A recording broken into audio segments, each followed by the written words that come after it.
Hello, everybody. My name is Anday, and I'm here with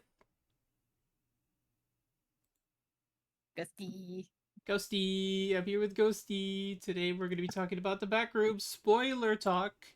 So, if you don't want to be spoiled, please go to the door on your right. So that is the exit. You'll find a nice hot dog stand nearby, and maybe a clothes department store. Or no, what was it called again? A furniture store. The furniture store. Furniture Oh, store. On your way out. Otherwise, get comfortable. We're going to be talking pretty much everything about the Backrooms movie. Isn't that right, Ghosty? fuck yeah. I'm still trying to pull up my shit. You're good. Alright. Um, Yeah, yeah, I'm spoilers. gonna I do my made sure to. introductions. What was that? I'm gonna do my introduction. Go ahead. Good morning, good evening, good night, everybody. Hello, it's everybody's favorite ghost. Not really. And we're gonna be watching the Backrooms and also art. The Backrooms in the corner of me. Actually should move it to the other corner, actually, so it's better seeing. But yeah, we're gonna be watching a little bit of the yeah. Not a little bit. We're gonna be watching a lot of Backrooms, talking about a lot of Backrooms as I do art because I can't Mm-hmm. stand to do one thing at a time. Mm-hmm. I am too crazy. Yeah, we're gonna have some fun here. Oh, let me just pull it on the other side here, make it a little bit bigger. I want to say Ghosty is my favorite ghost because, I mean, I don't know any other ghosts. I don't think. Whatever the lore of the Chaos Crew was, I think you're the only ghost. Who's asking about the chaos here? I'm driving with dead legs. Alright, please be safe. Please be safe. No one's Oh, asking about the Chaos Crew. I'm just mentioning because, we had a whole thing with our lore, remember? Oh yeah. No, I'm the only ghost. I'm the only ghost. I'm the coolest fucking ghost around. Yeah. Sorry. You're good, you're good. Yeah, we're gonna talk about everything the Backrooms today.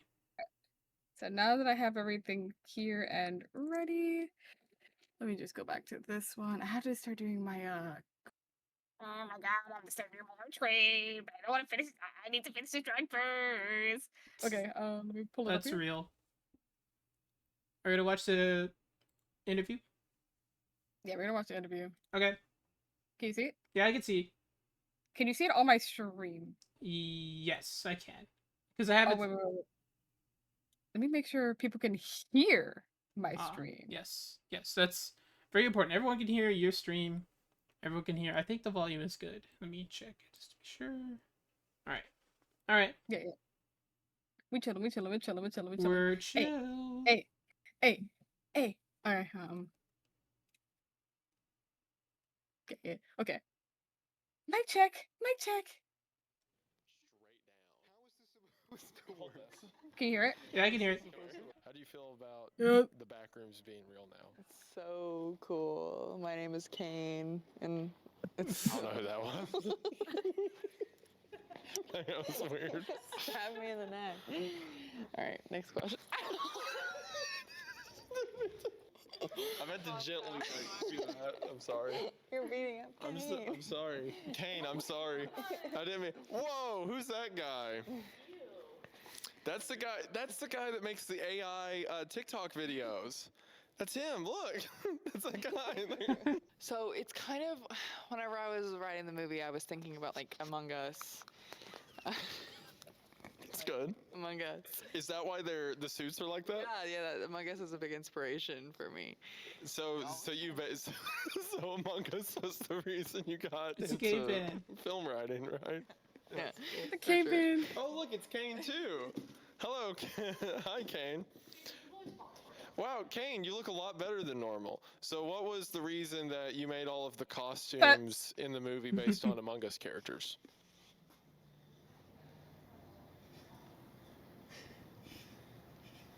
Uh-huh. The funniest thing is A24 is going to see all of this. That's okay. You can take your time. So the bit's over. Sir, I'm trying to interview the director of the film. Thank you. Well, thank you very much. I'm glad you made the Among Us AI film. Oh. It's very cool of you. Alright, And thank you for. Okay, yeah. So, Hello. Kane, I- you thought of the Backrooms, and now the Backrooms exist. That's insane. oh my god, I'm just No, trying to pull up one thing at a time. Okay. You're good. We can Can you only flip that see again? the video. Real quick, wanted to let you know that this Friday at 7 p.m. Eastern, I'll be posting the entirety of The Road movie to this channel. Just like I did with Apocalypse Now, we can all watch the movie together during the premiere in the live chat, and then the movie will remain Oh, up wait, on we're the supposed to channel share for free. chats. I really appreciate Oh, the yeah, opportunity I can to do get that. to I post know the what to movie do. that's based on my favorite book of all time. So thank you to Lionsgate, and again, it's Friday at 7 I think p.m. you have you Eastern. trusted. Are you going to be there, Kane? It's, will be it's there. a thing where So we if are you now do the in the Backrooms with the man who shared chat, designed them himself. it'll Kane it'll Pixels. Kane, what's see. it like to I will get a pop think up of and it something, says that I and then you trust make it you. in a computer, and now fast forward to a few years Otherwise, later, everyone would be and now streaming you're in together with thing anybody. that used to just exist in your mind. It was kind of like I was already in the thing before, but it has been a really weird process of taking, I mean, because everything we're in right now, this is pretty much a one-for-one physical construction or manifestation of what was provided in the Blender files that during prep, most of it sort of spawned initially with like me going through the script, like early, I think even before technically we were approved for prep. I had gone through, modeled All right, I everything can't find out with like a decent It's level of cool. detail. I think I laid it know what to all, do here. and would sort of use that as proof of concept as like just a way to try I got to it. I strong got arm it. Don't every- worry. like just Don't as much as worry. possible to like say, hey, look, Don't this worry. is what we would build. This is what it would Ghosty, look like. send This is invite. like I did all this concept art for it. Yeah. Just to like try to bolster what like our materials as best as possible. And when we physically got here and we started Where would it talking about be? designing, Oh, you the missed it. sets, It's on was the thing. already designed. And, Where? You know, we Press had the conversations box initially again. about because I came here for a test shoot like up in Vancouver. We Hmm? right The when we were, box like, on your figuring out if this upper was right viable, corner. or if like we were coming up with a viable strategy. It's next to the chat thing. We tried out like we were entertaining different ideas at first. No, no, where no. Go. Okay, one there. of which was which we realized now would be Look at the one. horribly inefficient and just like wouldn't work. Was working inside On the like box an abandoned over there, Sears. but it's to the right. That's where we did our test shoot, and it happened to Your have some like notifications. abandoned film sets inside of it. Like it had been empty for a little while, There. and indie films had come in and built Oh. little sets. So Yeah. in a way, it was like the Backrooms and the There you go. Backrooms, big open floor Department space, and then store around the kind of There you go, corner, we're sharing like, chat. a Okay, kitchen little thing. Okay, So it okay, felt okay. Backroomsy, and it worked for our test shoot very well. All right. But My apologies. but My in apologies. hindsight, that You're would have good. You're been good. So crushed and contained, and Yeah. what we found here with this studio is just like. All right, now you can tell me massive what space. It chat's felt- saying. I mean, I can't speak on the behalf. I of got You it. can't hear the Anday? department, and, Oh like, my god, Anday! There's Why can't they so hear many me? complexities to it, like, and I can't take credit for laying any of this down. There's I the wasn't even clothes here when room. Most of this was built. Yeah. We were out shooting in the outside world for most of this. Okay, So they should be able to hear you it's- now. It's really just like Hello. I can speak to the Hello, everybody. My name collaboration is we had where Anday. It's just giving these really We're specific watching instructions, caveman really specific videos. files. It all looks like this. We deliberated over the wallpaper tonality for a long, should be able to time, hear like Anday several now. weeks of that. Yeah. Uh, Thank you, Boink. Combined with the Hi, carpet, Boink. How you doing, Boink? and getting the Hello, right tone. Boink. Like we've got How's two it going, different Boink? carpet types, How's your two day, Boink? wallpapers. How you doing, Boink? It's mainly the floral. I'm pointing around like those two wallpapers. Don't talk are to in me. He's here. very This is all the stinky. chevron He prints. deserves to go back to the basement. And the floral one is the other one that I Yeah, that set use is in so the web cool. series. Or I use both of them. This is more like to be simple about it, this is more like the classic Backrooms one. Okay.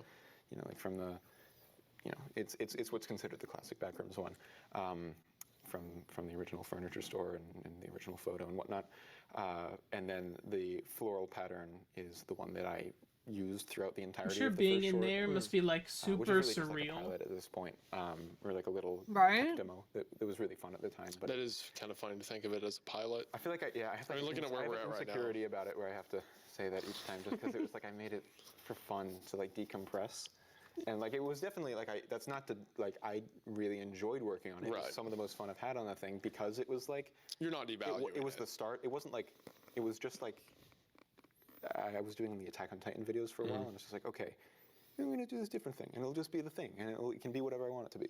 And then of course I realized I had to make life difficult for myself and attach it to this other much bigger thing, and then Yeah. every little choice had to be like scrutinized and Right. kind of gain psychosis. And in the now past we're 3 years. standing in. Yeah, and those but it rooms, resulted yeah. in this, and Yeah. so I feel pretty good about it. Feel pretty good And- about the Attack on Titan spinoff you did. Exactly. Yeah. Exactly. So a lot of the original spaces you designed, like in Blender, have been remade here, but not all of them have. So, with what was made, was it because it was like the easiest to make, or was it like, I need this set for this part in the film? Yeah, so if I'm understanding the question correctly, we generally tried to break things up into, we tried to, like have as big of a chunk as possible at any given point. This section we're standing in right here, everything from here to it's closed off. There's plugs leading to the basement that's over there with the stairs, the furniture store basement. All of that exists in like one single continuity, like it all. So it really has been ideal, and we utilize it frequently. It's kind of like the little hub, if you will. Yeah. It's like we return to the space a number of times. Right. And so it's been crucial that it's all in one place. There's times where we're talking about putting the basement on a different set and whatnot. I'm sure, I don't feel this is a spoiler. I'm sure just looking at it implies that, oh, there's a tape door here. Oh, I bet if you put your hand through, you go into the back room. Crazy how that works. Whoa. Crazy. It's not like it's all of the writing out front implying people have been mapping it. Whoa. Whoa. I know. It's pretty crazy. Never seen before, ever. Hold on. Yeah, that is who. He breathed my heart in the mic. But yeah, so this is like probably the most, this is the chunk I'm not most proud of, but like I think maybe, yeah, hence why we're standing in it right now. It just because it has a number of places where you can just stand 360 and there's it's nothing. That's what I think is so impressive about this space, because like you look through a doorway, My it still apologies. continues. I keep forgetting you to look put around it a like corner, full screen. good, I'm you're good. continues. just putting it half. And also, Don't look over here. Don't look over here. the little delineations, don't get footage of that, he says. Like, Oh, there's a blue screen out there. oh, the blue screen, I thought you meant that. The bird feathers on the wall. Yeah, that's fine. Director Kane Pixels, he can't talk to me right now because he's very important. Too important for me, actually. So we're going to observe this wall. If you look at this wall, it's a wall. And if you look at it, it's similar to the wall behind it. That's because all the walls are actually the same wall. And with the design of them, there's this pointy arrow on it, but if you look beneath it, there's a slightly skinnier, smaller arrow. But what's really crazy is if you look, that's everywhere else too. And it's because the wall has a lot of little arrows on it. Those are chevrons. Can I help you? Hi, I'm back. Okay. So, from what I've been able to piece together, again, I haven't seen anything with Clark or anything like that. You know the name. I know the name. She gets chased by the pirate, which I imagine the pirate. pirates that way because, collective unconscious or subconscious or whatever. Like the pirate was a thing in the real world that's like materialized or manifested. What? Whoa. I don't know. What was that? I'm not reacting to anything. I'm throwing things off. Okay, so people are going to see this after the movie's out. I know. I'm not going to share my predictions of what I see until after. So No, but you're here right now. but me. So, me. you haven't seen Okay, the I movie. see. Yeah, you're trying to Okay. lull me into a false sense of security. All right, whatever. You were in a So, what? Yes. Yes, it's right here, actually. So are you. Other than that, I really haven't seen that much. I saw the scene earlier where Mary sees someone fall, or it looks like she sees someone fall, or gets to a cliff's edge, then stands up and like shimmies her way off. I've seen a couple sets that could imply things like the people half in the ground. But a lot of that seems more like symptoms. A lot of the stuff that I can put together is like, yeah, people merge into the back rooms, or, this carries into that, not necessarily plot related stuff. It's like, wow. Well, I think that was, Quincy has to direct the extras. Right. He's your first AD, and it's very funny when you have a bunch of people, and it's like a very Sync. tangled, convoluted situation. Like, I give Quincy, because I can't direct the extras, I can't do it, I have to go through him. Right. And so I'll give him like the most long-winded, like, specific explanation of what's going on. And what I found today, like with Outside the Threshold, the best option was to kind of just go individually with each person and just iterate over and over and give each person a specific action, rather than just say, all of you, try to get them to act off of an idea together. It's better just to be specific with each person, we found. So here's a question for you. Is the film Okay, here you go. to tie in to the YouTube series, as Yes. in like it's a continuation of it. Yes. But it will also be standalone. The people that aren't familiar can Yes. can Also walk into yes. it. Okay. Yeah, that was a massive piece of just the development. I of really this. like that. I really like I've that. never been okay like I do too. retconning or breaking continuity. Are you still doing 4K? No. Okay. I have an HD. Okay, thank you. Is it? Oh, Wait. Here. well, Kayla. Well, Kayla. We're okay. It's so oversaturated. Yeah, I have it at 20,000. Yeah. Why is it at 20,000? It's dark in here. Isaiah, why is it at 20,000 though? Hand it here. No, I'm she fixing got it. Right there, probably. I'd go down more. Okay, yeah, 4,000. Okay. Is your camera working? Yeah, it's working, but I guess if you guys just. Okay, you can answer the question sitting like that. doing 4K? No, Okay. I did HD. Caitlin, you're I'm recording. almost Okay, fired. I wish. So you were saying that part of this film is it works as both a Look part how of the YouTube different series like and also as a cameras pick it standalone up feature. differently too. Yeah, Yes. one of them literally I looks like have the always Backrooms, so been one's just very resistant to 4K. doing anything that like fucks with the continuity or generally just like I think when this was first being pitched or like the idea of adapting this YouTube series was just being spread into this different world that I truthfully am not all that familiar with. I'm I've grown up in the indie YouTube series space, and that's kind of still today where my head's at.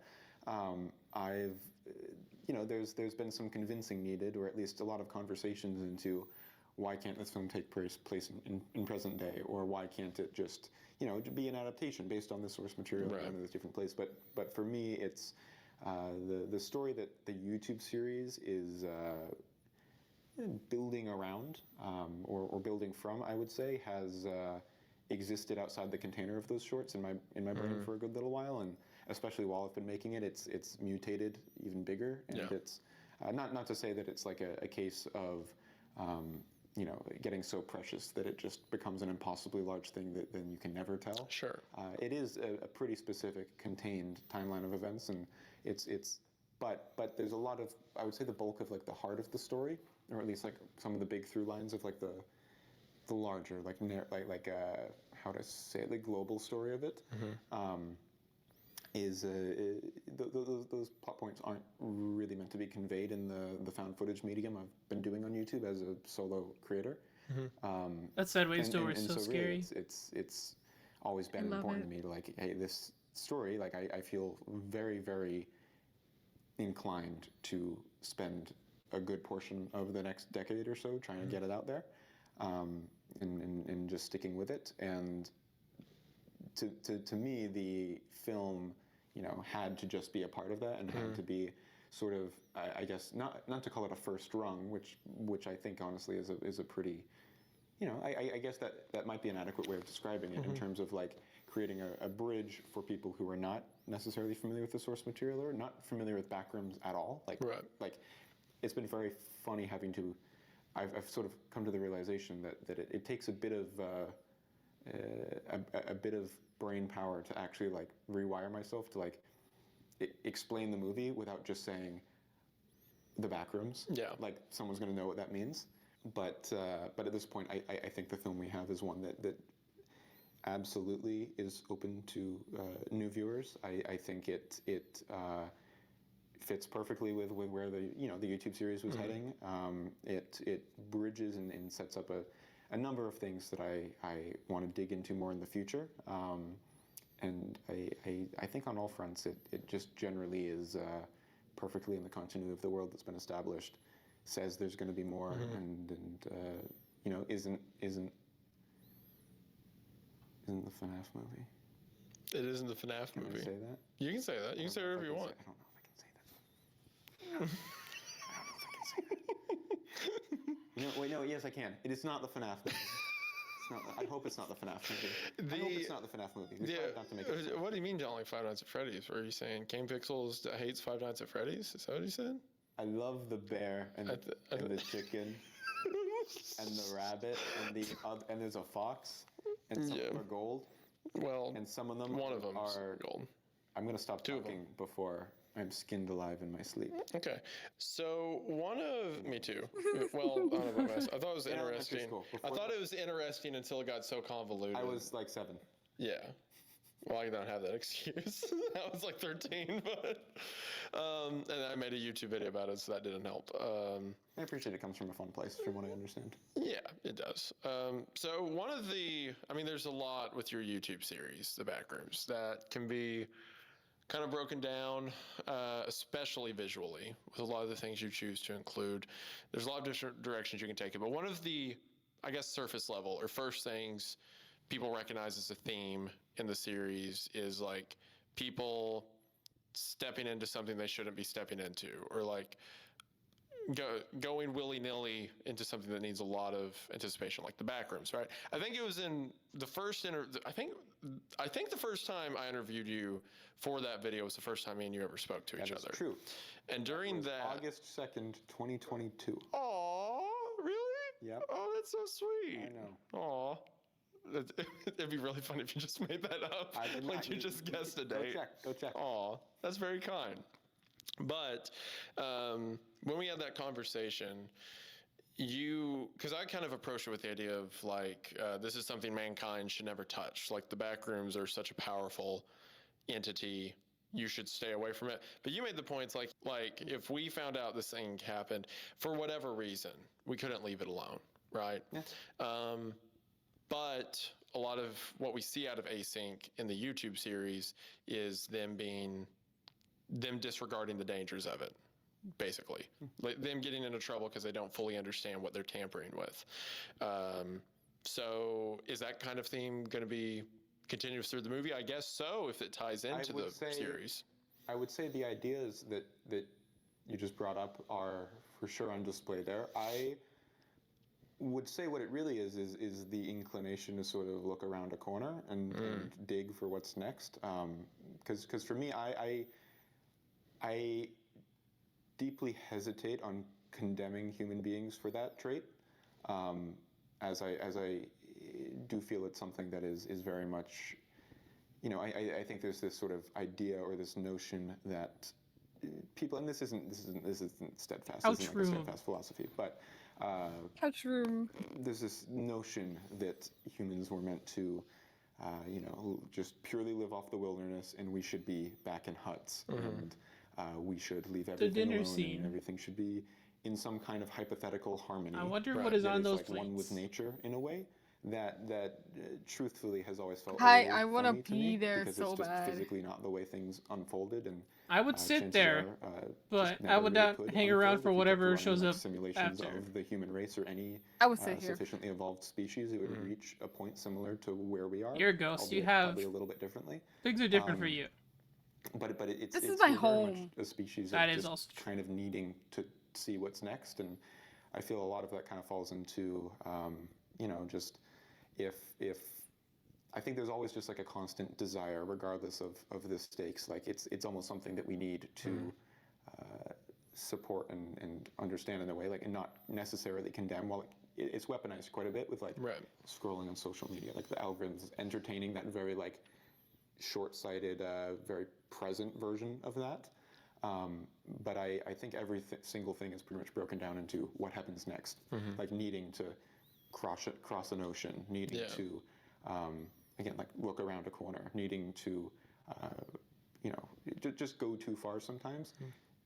Obviously, that's not me saying everyone should go. Like that's not a proposition. That's nothing other than me saying I think it's something that's very much baked into every human being, and it doesn't, even if it comes out in ways that seem benign or naturalistic in some way, it's always the same trait.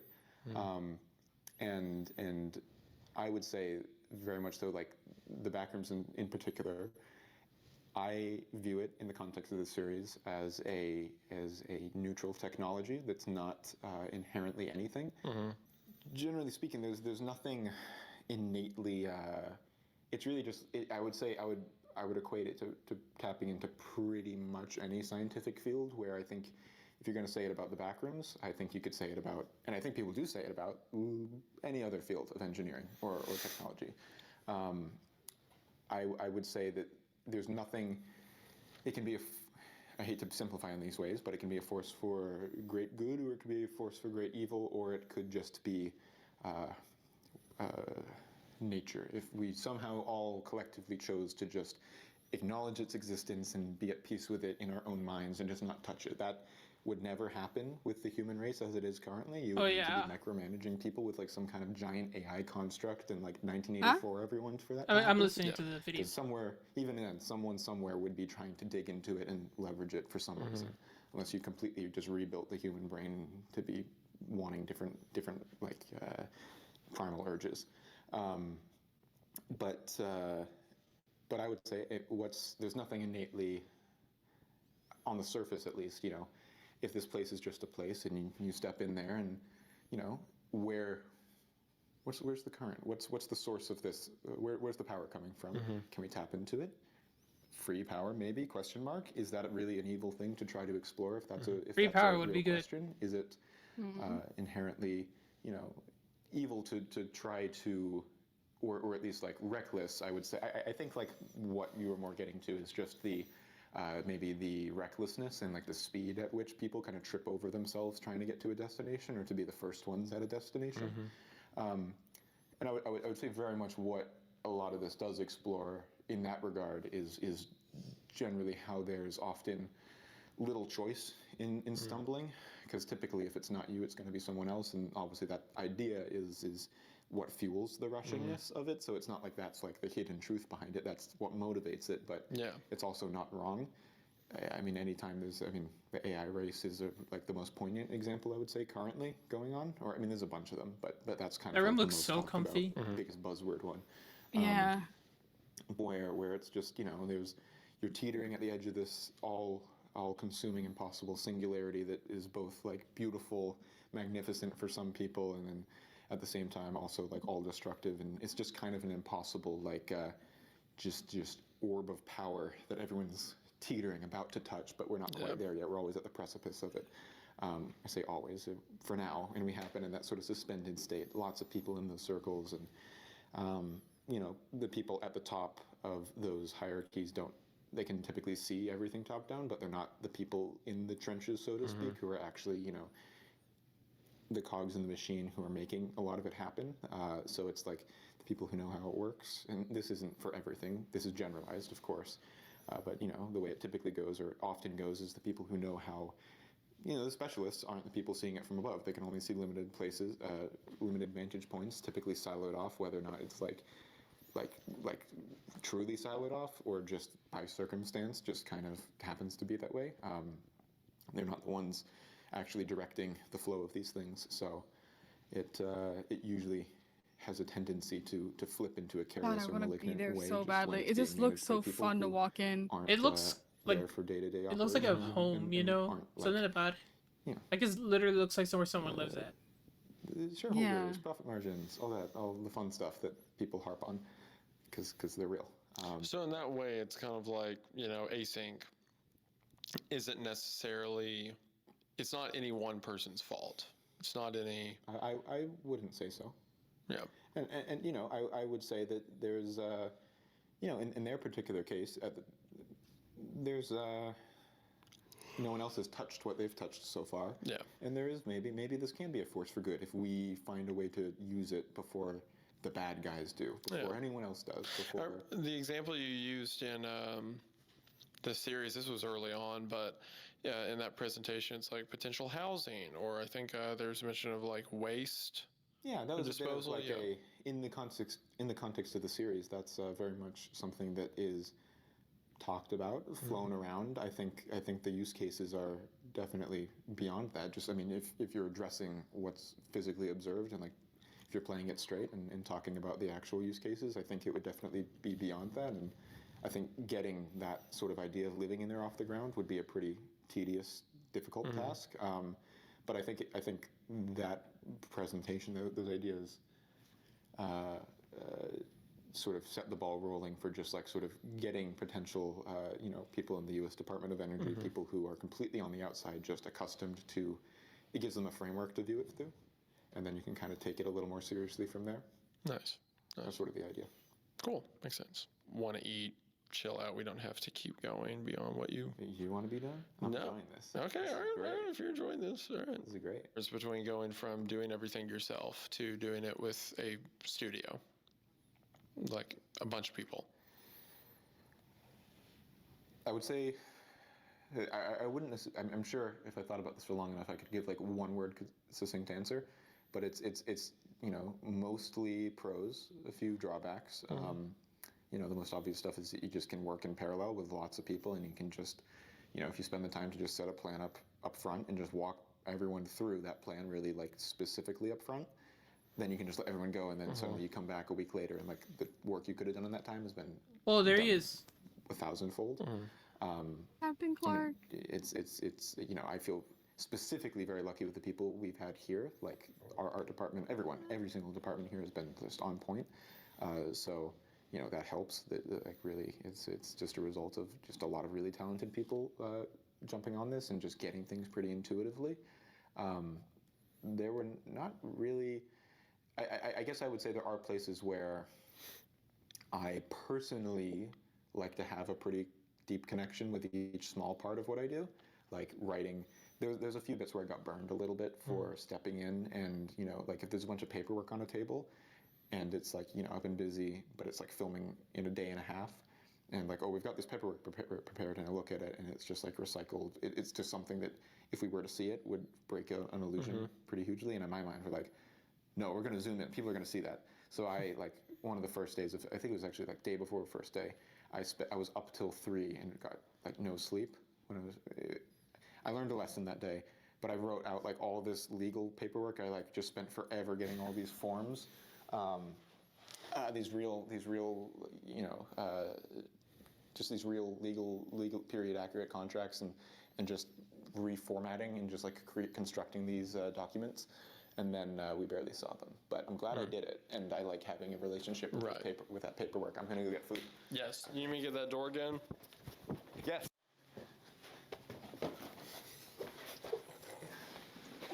Okay, Garmin. Video speichern.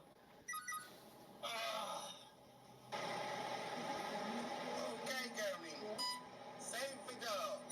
Okay, so you say okay, go on. Wait. Okay, Garmin. Video speichern. Okay, Garmin. Video speichern. Okay, Garmin. Video speichern. That's the one I keep quoting.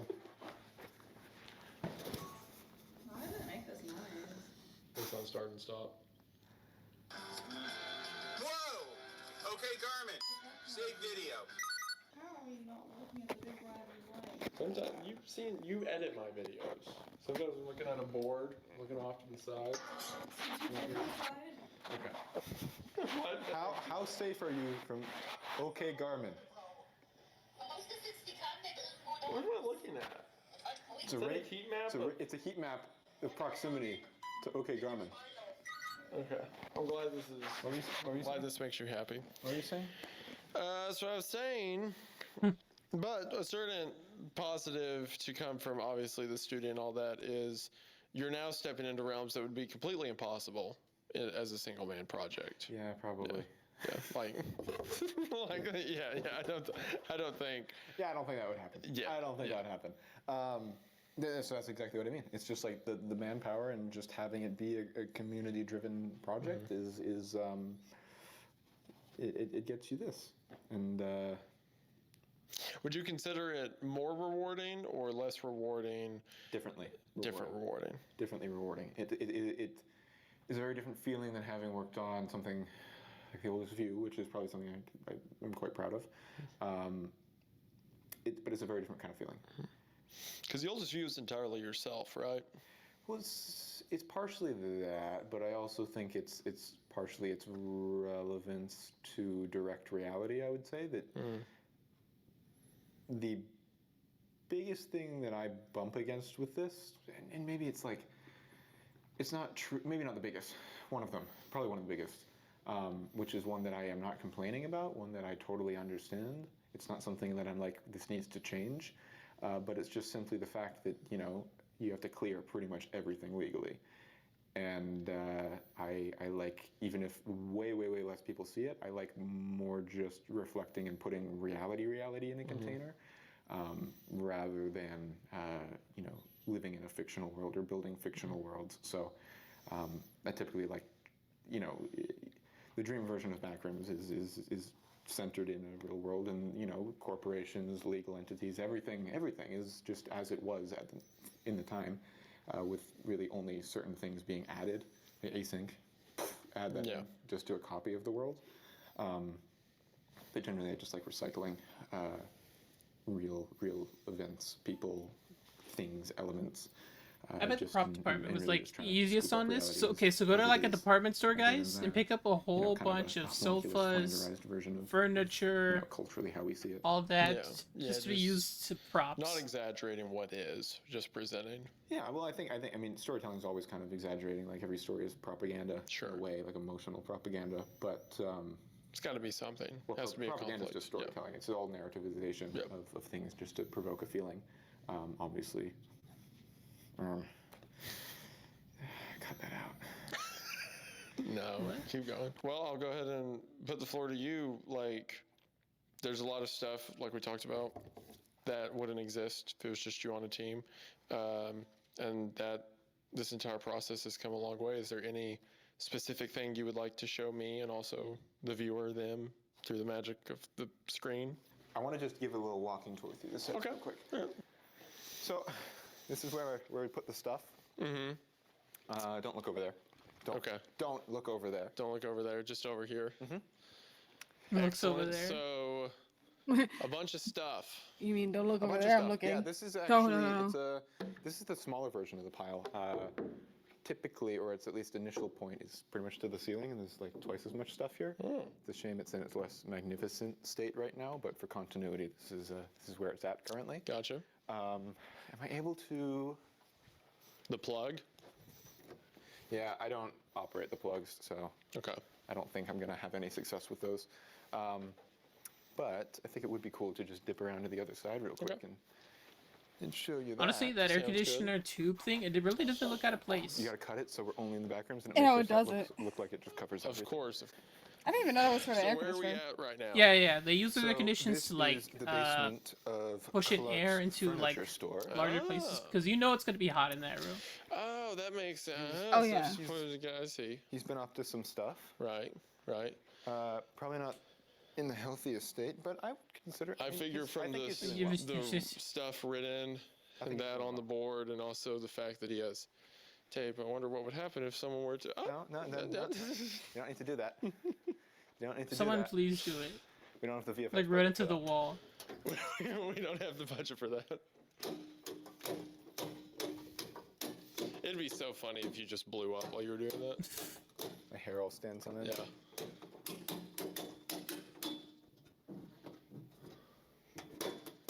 Those aren't. Get a little look at these guys. Check The those. Are those secret standard new issue. plugs. This is pretty normal, actually. Okay, they just look like that now. This is period accurate. They did this. This is what they did. That's what they did. Yeah. Yep. Okay, that makes sense. When's the film set? The 90s, 93, right? 1990. 1990. Okay. June, July 1990. Okay. The YouTube June, series July. is just at the end of May 1990, so it's right there. Okay. Ah. Gotcha. So right, all within the same like few months of each other. Yep. I mean, yeah, the YouTube series is kind of like fall 1989 to spring 1990. Okay. Cool. Do we want her to get the footage from up top real quick? that'd be great. Yeah. Cool. Oh, whoa, that's cool. What the heck? They're all formed together like that? I like the fuse chair. That's pretty neat. Yeah. Here footsteps. That's pretty cool. Are they all like that? That's also cool. I think it's cool. No, I was just saying wow. But... Oh, okay. You want to say anything? Wow. It spiraled in a very good way, where we just like this was not expected at all, and somehow every step of the way we kind of just got what we wanted. And I still don't know how that happened. Yeah. Well, Kane, I have to say, for one, that I'm incredibly impressed and, dare I say, proud to see you go from making stuff yourself to now making it with a ton of people. And it's also cool to see you communicate such an elaborate vision for something. And once again, that goes from your own mind to here. People are building it. People are interacting with it. Now, a whole lot more people are going to see it. That truly says so. I told you this when we first spoke, but it's really cool to see someone do the thing you know they're supposed to be doing. and that has remained true every step of the way. So congratulations, man. I appreciate it very much. Couldn't happen to someone more deserving. I mean it. You're too nice. I gotta kill you. Okay, all right, that's fair. You're too nice. You're like consistently, dude. I appreciate it so much. No, this is appreciate it so much. of course. Thank you for inviting me, man. Thank you for inviting me. It means a lot. Seriously. Is there anything that you would like to say to the people watching, the people who will see this? Because I imagine this will be after the film comes out. So at this point, people have supported, people have gone to see it. Like, this is real. Other people get to touch it now. What would you say to them? Okay, Garmin, save video. No, that's gonna be dated really fast. Yeah, it's gonna be. Yeah, it's dated right now. 7. Okay, all right, sure, whatever. Pennsylvania. Thank you all for watching the video. Okay, just cut it. Yeah. See how I did that again? That's good. Yes. That's what we did on our first call. Yep. The first one. I know. Yeah, that's good. You laughed more the first time. Yeah, I know. You Well, laughed I'm more the over it first- now. What happened? What happened to us? Okay, just good for Sprite. We used to play Gmod like once a year. We used to play Gmod like once a year. I'm walking through. What happened? Remember how we laughed on the oldest view stream? Okay. Okay. That's good. That's really good. I'm just making sure. Right. Let me see. Cause I literally cannot look at chat. So jingle jingle. Hi Harris. Hi Boink. I don't know if you guys still around. We're just like watching videos about the audio's barely. That I think what? I think it was only, I don't know. I had the volume up for me, so I'm good. But it might have been a little bit lessened for you somehow. Oh. All right. I hired it up. Sorry guys, you did not understand what the fuck was happening in that video. But yeah, we're just looking at things about the back room, talking about the back room, Right. the back rooms, the back rooms, and back rooms, and then the back rooms, the back rooms. But also the back rooms. My apologies. All right. There's also another interview 3 weeks ago. Hello, welcome to Smosh Asks, where there are no Smosh? stupid questions, and boy howdy, that's good because we got a lot I of remember them. Smosh. Today, I know, right? Oh hell no, this is an hour. Wait, I think there was another interview by Deadbeat. Deadbeat James, you know him? Nope. You don't know Deadbeat? Dead meat? No, I don't know, man. I don't know. This one? Dead meat? Yes. The back rooms. King jingle jingle. You know what? I spelled jiggle jiggle. You know, same thing, same diff. I'm jiggling my tail so you guys can focus.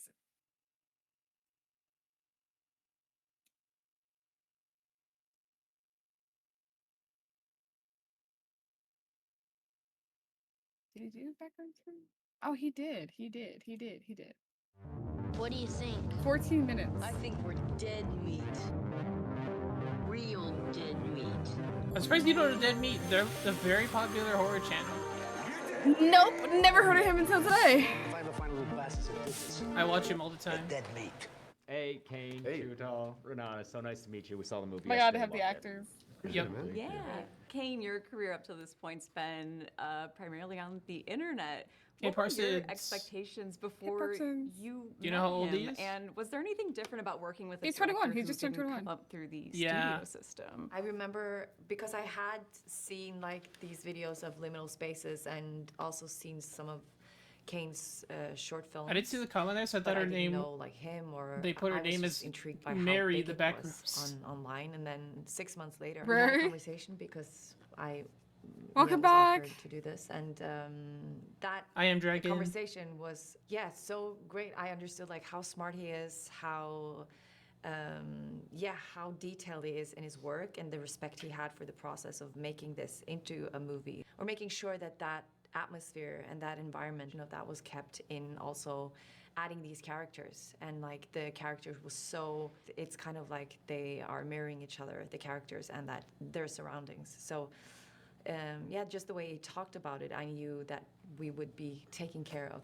I think we had that first conversation I don't know what my expectations were actually, but I didn't have any. I don't, you just never know. I mean, I was, I watched the shorts, and obviously, I, went down that particular rabbit hole, and it's very exciting. Do you think they it's all watched the terrifying, it's series? all of the things, and Kane? then I could have been meeting anybody. Or like Kane set them down and be like, hey, so to understand this, you have to watch. I think in much the same way, a I few was really videos. taken with the conversation that we I had. think that would be And I funny if think he was that like, one of the in order things that to Kane understand what we're really doing, you emphasised gotta watch was my this desire to videos. really They're like, sit okay. in the He like puts down a psychology of these characters and to- presentation. and to Yeah. understand and let that kind of play out and experiment really with finding how these characters sit within the backrooms and how the environment and the psychology work together. So in that sense, it wasn't necessarily, I have to say, necessarily he's British. different to the kind of Holy conversation shit, you might he's have with British. any director. But Let me look this up. it was marked by, I guess, this knowledge, prior knowledge. has an that Kane accent. was Is it me? A little younger than other directors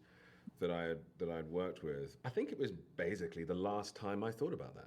Yeah. More or less. He is Yeah, British. vanished very fast. Oh my God, he's a you Brit. forget Yeah. Oh my God. Totally. his background That's and fun, you know that's funny. relative lack of experience when it comes to at least making films. And I find it so interesting that you start by making these videos by yourself on Blender. You even said like during the pandemic, tail end of pandemic. I learned Blender during. Yeah, and so you're doing that all by yourself, you know, and filmmaking is such a collaborative process. From everyone brings something to the table, whether it's crew, cast, everyone. So I'm curious, what did they bring that wasn't on the script necessarily to their characters? And was it anything so exciting that like it kind of changed how you thought of the characters or how you filmed? I think inherently so many things evolved with the script as we went, and just simply from us talking about it. Like I didn't go into this thinking, okay, we got the script and now we abide by this like a Bible. It was sort of here's where we are. Now let's talk about it. What conversations are we going to have that come out of you know the discourse of this proposed arc, I suppose, for these characters? And I think we ended up finding, with Mary, a lot of elements regarding the ways in which she relies on these systems that she maybe preaches but doesn't practice, and the methods she's used to sort of get by over the years.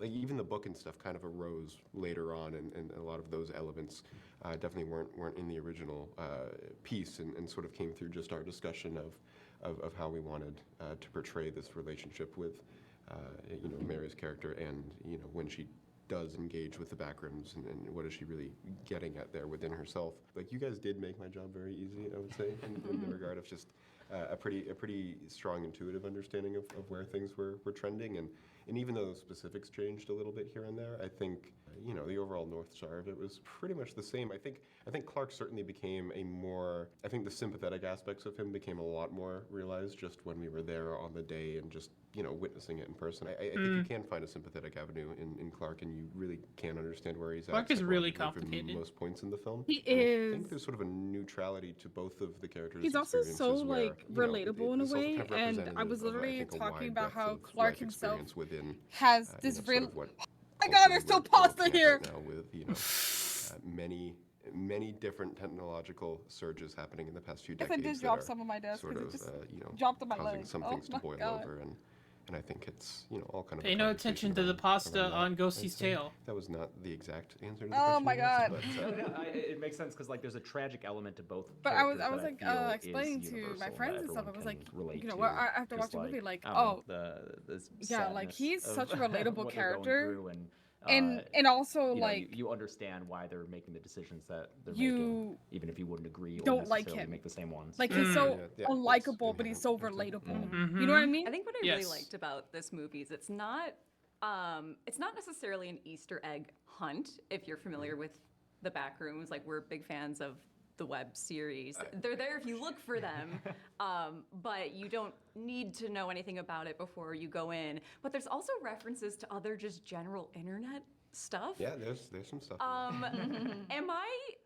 imagining things, or is there a reference to Flea Market Montgomery in his commercial? Yeah, this commercial. I notice he's pitching Yeah. living rooms, dinettes, bedrooms. Yeah, It's like I mean, a I don't know if mini you. It's in there. It's in there. Yes. We reviewed a lot of things, and I think it ended up in there. Whether or not it's a conscious choice, it has been consumed behind the scenes on this project. Are there any other not even necessarily like Backrooms Easter eggs, but general internet kind of either references or things that kind of influenced the atmosphere or things to maybe look out for.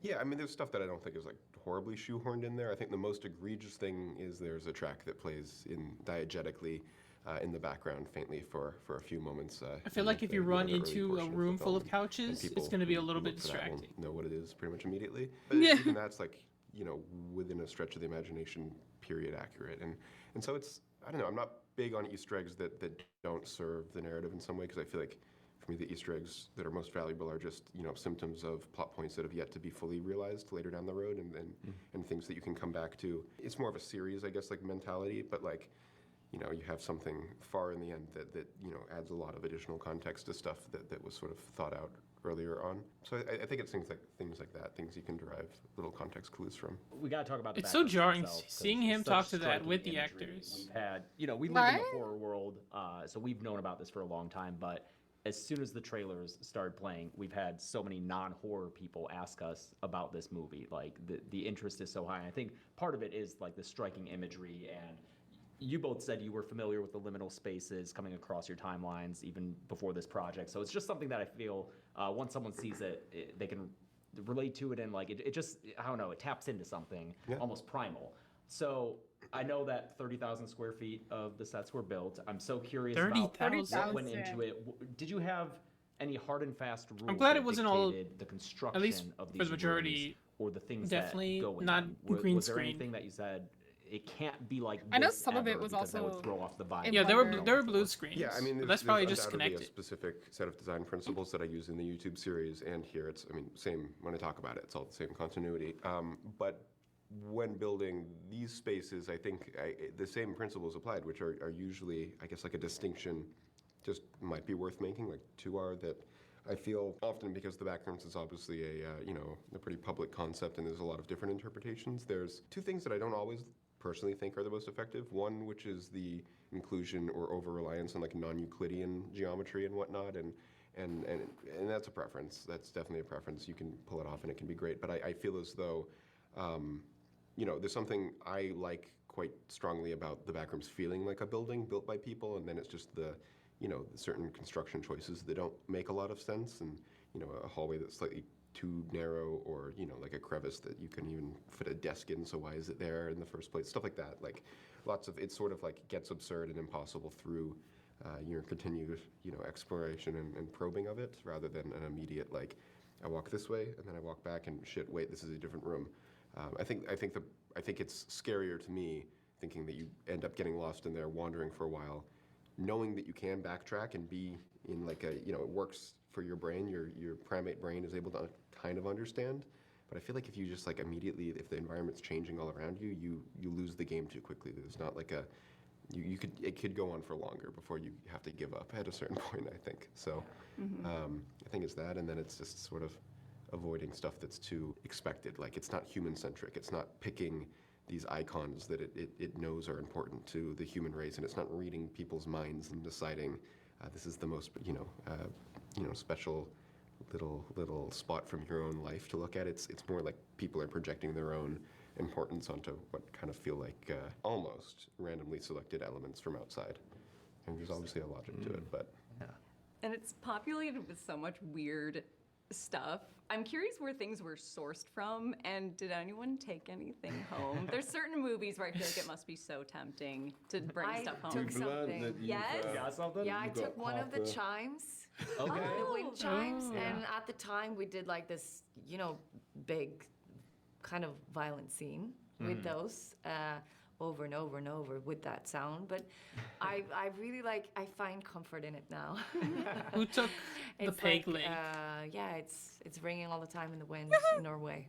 Yeah. you only told me that a moment ago. I love that. Yeah. That's a good practical one. It'd be tempting to take something really huge and then regret it. I have the sun paintings in my apartment. Oh. You know what I so wanna that's take? all the art I have there. Where there's like a bunch The of caveman. Okay. Oh my god, you're gonna take the whole caveman? The whole Playing in that caveman. Even if I environment can't must fit it be anywhere, I would so, want it. refreshing as an actor. Just You're like, yeah, having this these whole caveman weird is coming things home to with play me. off of. And, He's gonna be in the and closet. Run through. It's so physical. These roles. Case was anybody there any robs training me, that you had to do he's for gonna that? deal Like, with the especially caveman. Renai, I feel like, you know, not to get Oh too my spoilery, god, but that's so funny. late in the film, you're running around. It's in the trailer.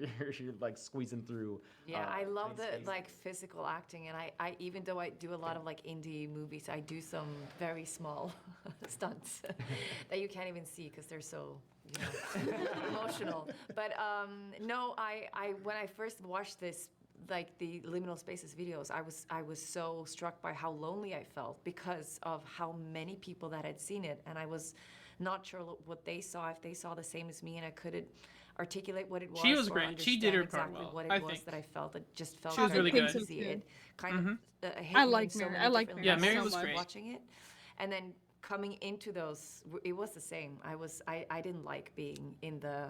Well, I loved that it was built and the just whole construction, and it was so impressive. But I was never alone. I always asked someone to follow me through. People would get lost and stuff in the 30,000 square feet of set. Yeah. I would get lost. And was all that used? Do you think, or was? yeah. Yeah, it was all because the thought of like building part of it and then you never get around to shooting it, like that freaks me out. Like the idea that there's like Just unused No, that's true. corners. No, sorry. There's definitely areas in the sets that are not used. Technically, each set is at least somewhat shot, but yeah, there's hallways and stuff that we don't. You see them in the background. You see I think you can areas appreciate that they in the- exist, and there's doors that lead to areas we don't quite see. And I'm sure it whatnot, but- affects the performers as well. For You know, sure. Yeah. even if the camera doesn't see it and the audience doesn't see it, you're seeing it. Yeah. Yeah, you've got your own back rooms on the set. There's a whole area outside Yeah. the kitchen and everything, like areas going back there and whatnot. So I love the theming too of the store. Oh yeah, should we? Yeah, unless it's real fast. No. I just wanted to know: was he always a pirate? Were there options? yeah, no, it was a pirate from the beginning. Great. That's Just sweet. needed to There's a know. lot of and I won't say more, but I think people will dig into it and look at some of the. I think symbolism can be a crutch a lot of the time, and I wouldn't ever lead with it. But Real there- crutch in Yeah. this case. Yeah, yeah. See, that's what I mean. It's like you get to feel smart for having things layered, but no, there's some specific reasoning behind like the pirate steering wheel, pirate ocean, all that. All right. Well, thank you so much. We could talk for so long, but you've got other interviews to do, so thank you. Thank Appreciate you. it. Thank you. Thanks Thank so you. much. Can't wait to see you again. I think the pirate symbolism there is The pirate not only for. Oh, you want to see that one? No. I was waiting for you to talk. Right. It's because he is exploring essentially, like he's plundering this new land, which is the Backrooms. Yeah. So in a sense, he is a pirate in that he's exploring, to see whatever treasures lie in that room. I just want them to learn how to properly run for their lives. I was frustrated. Honestly, I feel like the cast running for their lives in the movie did a lot better than most horror movies. I'm not gonna lie. Because it's mostly, okay, you run away from something, you not only have to run away from something, but you have to traverse whatever direction you're going, because you have no idea where you're going. Especially Yeah. where, spoilers, Mary ends up in like 7 different places. Yeah, exactly. Mary like ends up in places that she's never been to because then again, the one thing we have to remember is that Mary was basically kidnapped and like dragged from wherever she was in the beginning of the Backrooms, which was basically the entrance. Yeah, area dragged until like, I don't think to yeah, like elsewhere, but we don't know how far into the Backrooms. We don't know if it's like 1% still. I think it's still like 1%. Like it's vastly gigantic. Yeah. So not only that she is literally like running for her life from whatever the fuck, Pirate Clark was, but also like traversing a space that she's never been to. Mm-hmm. Which you can't really be mad at her because she doesn't know where she's going. She has zero direction. She's just trying to not be killed. Exactly. Not only that, but also like And find a way. Oh, go ahead. no, continue. Like find a way back, and she almost does technically, but that was a farce. Let's get right into the conversation.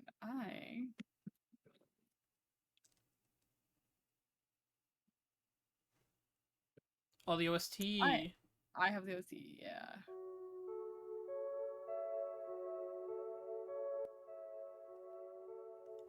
That's good. That's good background music. Yeah. Hold on, I'm trying to. My piece. Oh my god! What happened? Don't worry about it. I'm not struggling. Okay.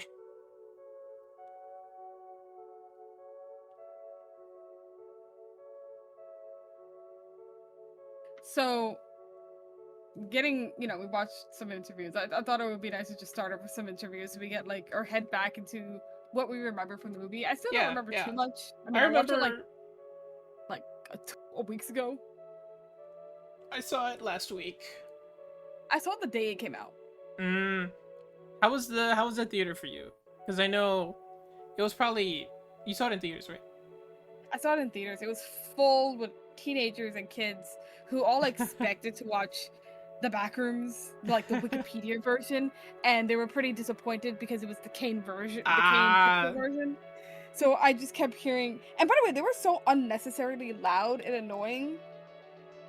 Did you get any? When they saw the Christmas scene, they all just started screaming, and it was just fucking weird. That scene was pretty scary. I'm not saying I would have screamed too, but like if you bring your kid to that, expect them to scream. Somebody brought their 2-year-old to the movie. To the rated R movie, okay? What? They were like, oh, this movie has a funny pirate. Why don't we bring our 2-year-old to the movie?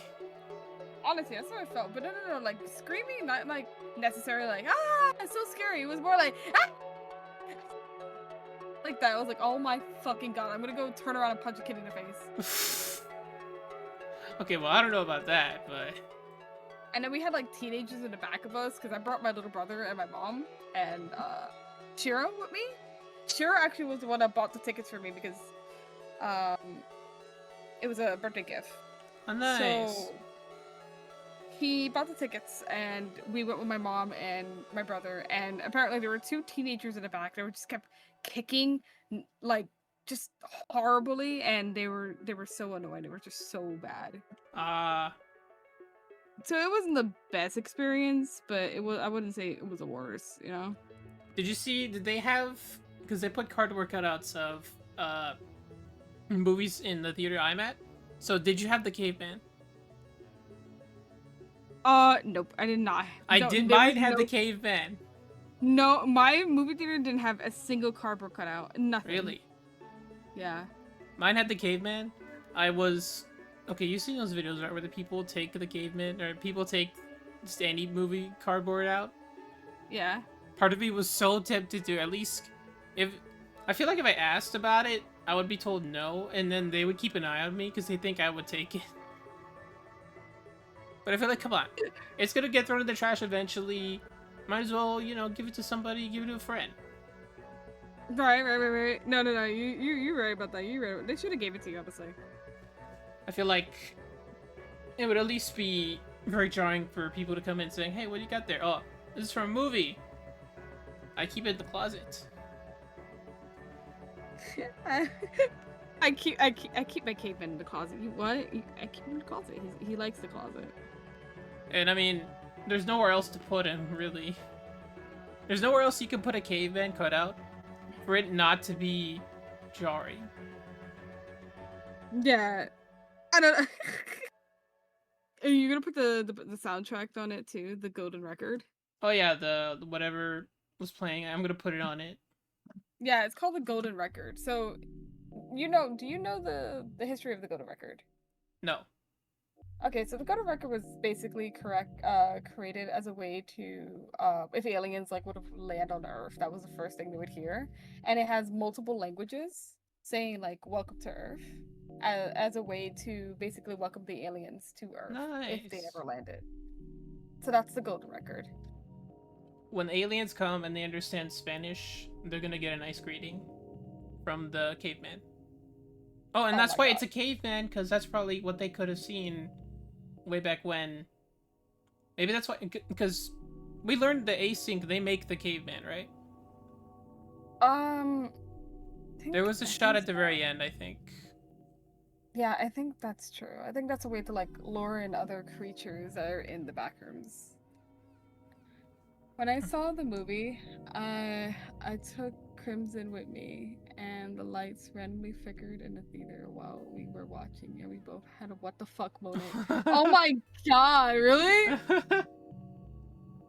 Nah, for us it was just a bunch of annoying kids just being so incredibly annoying. Like they were so annoying. They were like kicking the back of my brother's and my mom's seat. And my mom is Ooh. really sick at the moment, so she literally had to turn around and like basically almost kill the kids for a second because I saw her just turn around and be like, "If you do that one more time, I'm gonna fucking kill you." And I was like, "Oh." But my mom ended up really liking the Backrooms movie. That's she, good. surprisingly, without me knowing, she watched the whole Kane Pixels YouTube video because she became Really? super obsessed with it one of these days, and I did not know. So when she came to the movie, she already knew that the first shot of the movie was the beginning of the last episode in the Kane Pixel series. Right. Which was surprising, and she was like, "Oh my god, that's where they ended off." And I was like, "Bro, how did you know?" How did you know? That's very good. That's very cool. I know, it was really cool to have my mom like watch it, and she also was just like, "Oh, I also really like this movie because there was so much like innuendos and like a lot of interesting stuff in it." Mama Ghosty knows the lore. Surprisingly, she does. Yeah, she also like knows the whole like I'm really into Backrooms and stuff like that, which she started to like get me things that look very weird core, which is really nice. It's really nice. Kids next to us got kicked out, and the security called them pigs because I guess they were being really messy and Their shoes off. Ew, Gross. gross. Bro, your shoes off and you put your feet up, bro. Get me out of there. You're in a movie theater. You're not home. That's fucking disgusting, bruh. There's barely tolerance for that on an airplane.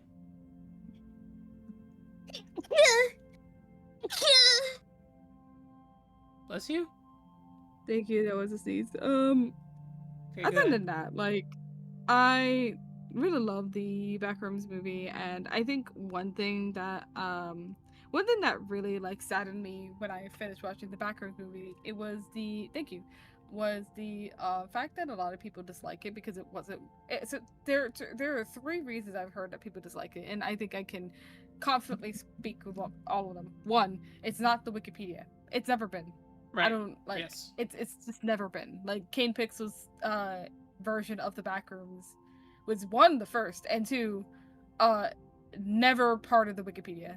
Yes. It's good that your mother, she didn't end up finding some other creator that wasn't attached to this, so she might have had the wrong idea. Oh, she says she watched a bunch of other videos, but she enjoyed the Kane Pixels, and she enjoyed two other people who also made like Kane Pixel versions of the Backroom. Right. So she But, was like- more interested in like, Mag and Async than the other stuff. Yeah, like, cause initially, okay, I wasn't too into Kane Pixels. Like, I'm just like, okay, Backrooms. I mostly watch like off little videos here and there, stuff about like, what was it? The Smilers, party goers, the pool rooms, all of that stuff, and Yeah. like having to step back from all of that and just look into what Kane Pixels has done. To me, at least, it simplifies it so much more than what. Because like all those other videos, they always have like different levels, different endings, different monsters and creatures. Like, to me, what Kane Pixels' version, it's a lot more simpler. It's a lot more easier to understand. It's not as, I don't want to say bloated, but like, you don't have to know all the complicated intricacies of the levels, I think, is what makes it better. Because, I mean, with the Backrooms, they don't really have levels, technically. It just has, like, a bunch of different rooms that, sure, you have to go up or down, but they're not, like, segmented, you know? Like, you could still end up in the Backrooms, even after going through, say, like, the Red City. Hello, folded paper. Oh my god! What's up, Paperboy? We're just talking about the Backrooms and the Spoiler talking. Oh my god! Oh, I'm sure Folded Paper has a lot to say. He is somebody who is basically really into breaking down into very detailed lore. He loves the oh my god, words. He just loves breaking down stuff, and he's lovely at that. He's so lovely at that. Well, but yeah, we're welcome. just talking about the Backrooms and stuff like that. How, you know, the first thing we're talking about is how, you know, how people, when they first watched the Backrooms, they expected it to be a lot more like the Wikipedia, but a lot of them became extremely upset with the fact is not became the Wikipedia and it was the Kane Pixel version. So Anday was just saying that, like, you know, he just finds the Kane Pixel versions much more tolerable, easy to swallow compared to the Wikipedia version, which is, it's a lot. It's a a lot. lot. And I agree with that fully, because like when I was creating the idea of my channel, I consistently keep telling people that my Backrooms is not the Wikipedia and is not Kane version, but it is in between it. I have my own my own story, my everything, and I do have like almond water, but I don't have all of these like monsters. I have my own story, I have my own monsters, I have my own idea, and I very much thrive off the idea of Kane Pixel and another series called the Metaverse, and those are where I stem from. And I don't really like the Wikipedia. I don't really like. I like the idea of skin stealers, and I like of the ideas of partygoers and the moths and wretches and stuff like that. Like, yeah, sure, they're cool for a game, you know. But I don't really like the idea of adding it to a story, which can get really convoluted and bloated because there's just too much. So I very much prefer the idea of creating basically your own Silent Hill. And I've always seen the Backrooms as that kind of idea of, you know, it thrives off humanity and memories, not just, I don't know where I'm going. You know, do you think you know what I'm saying? I'm vibing. I see. I feel like they really tried in a general internet. Regardless, like in terms of reference, the owner's view and the caretaker, the balance is nice, and it was in the way the reference wise of the story end. Yeah, have you seen the oldest view? Yeah, I actually did. I did see the oldest view. Yeah. I watched that like not recently. I watched it like 3 months ago and I really liked it. That one's also really good. That one is also really good. I like the oldest view. But no, yeah, we're like, you know, the story. I think the Kane Pixel version is a lot more tolerable, easy to swallow. There is a massive lore, you know, there's massive lore, and it's still not completely open about the whole story itself, but I very much love the idea of like basically this government opening this portal to a sense they're gonna like, oh, we're gonna use these like this portal, this entryway to build more space for humanity, only for them to quickly realize that it is, one, that's an unattainable goal, and two, it's extremely unstable and unpredictable. Exactly. And I fucking love that. I love it so much. And then when you see the movie, not only that, like the idea of, you know, it takes memories and then it does less with it as time goes by. It just builds what it thinks. Like these still lives, it builds what it thinks you are. I don't know. It's I don't know. It's delicious. It's a good concept, but I really love it. Yeah, on the point of still lives, I think. Okay, we'll talk about the bacteria and all that, but like for the still lives, I think, to me at least, that's a much more engaging, I guess, creature to me than anything from the wiki. Oh yeah, the still lives are so much more engaging than a lot of whatever the Wikipedia is trying to give. And no harm to the wiki. I'm sure they have good things, but like this one, it's different in the sense of like I want to say what they mean for as who the characters are, and either possibly that or like who they are seen as. So like we'll go into all of that, but like Clark is seen as Captain Clark. I want to say that is because he is seen to that, like most people know him as the pirate guy. They know him as Pirate Guy and remember him as Pirate Guy. So the Backroom takes that memory and remembers it into its own entity. So that's why he is a pirate there. And it's also just like, not only that, oh yeah, we remember this pirate guy, but it's like, it builds off who he is mentally speaking, just the bad parts about him. God, that's what I was saying at the beginning. What was like he's such a Clark himself is such an interesting character because he's a character that you can dislike, but he's so relatable. Mm-hmm. And like seeing that still life version of himself, what he can't give up, the things that he is trapped to be, really. I don't know. I think about it all the time of him, that whole scene of like, oh, it's how we're wired, and then like his still life comes in and he's like trying to calm it down and he's like, we don't have to change, we could stay right here, and the thing just picks him up and eats him.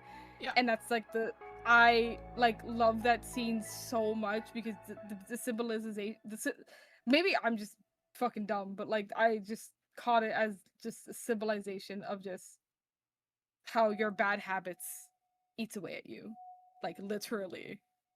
And I was like, wow, so relatable. Oh my god. I really yeah, like I love that scene view so of much. yours. I really like that. That's interesting. I just, what did you think? What was like your thought when you were watching Well, it? I'm sure I didn't have that symbolism, but like, because I'm more like, okay, I look at the symbolism things, but like, I kind of look at things from the first viewing, just like face front or like what they are at face value, you know? So like, yes, that is part of it, but also like compared to what else happens, I took it as, I mean, we'll get into it, but like he says right at the beginning, you can eat the still lives, and he does that, and what does his still life do to him? Eats him. Eats him. Yeah, so that's what I took from that. But also, you kind of see, okay, so the movie starts, we'll go to he's the one who shows up at the front, right? Captain Clark? Yeah. That's him. Yeah. So Captain who knows Clark, what he what did he does to the async guy?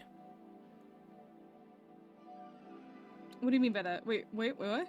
Because like he attacks him right at the front. Wait. The instincts? No, no, I don't think we ever got to see them attack the instinct people. They didn't even know about Captain Clark until later. I'm saying the...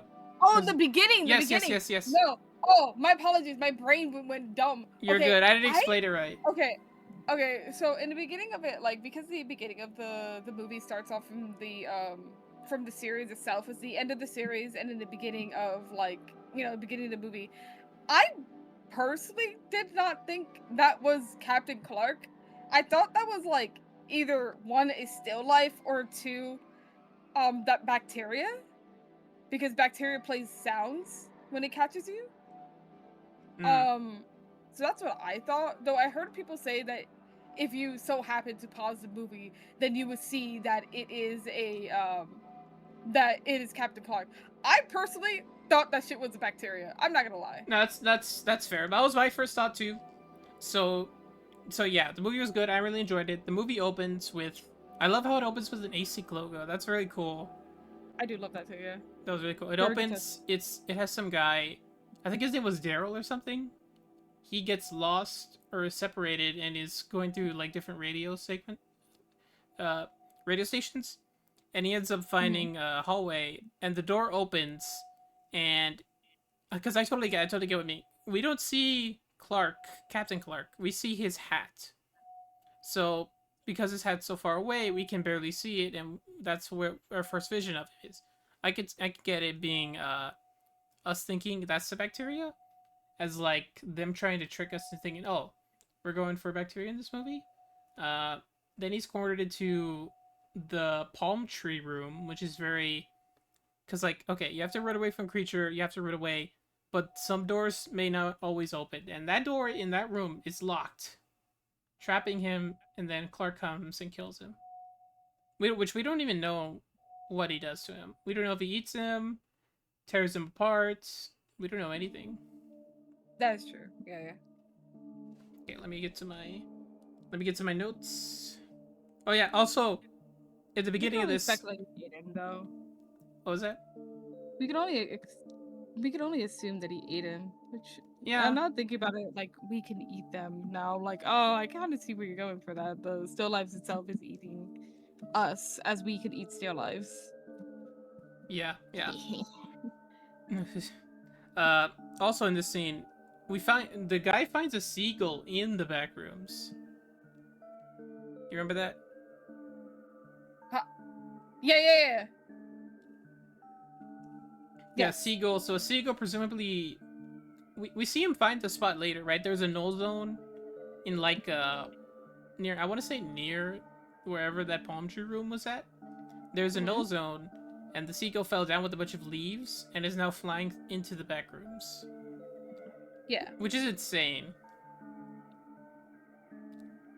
Because like this. No, go ahead. The fact that animals can also get into these places is kind of interesting. Yes, very interesting.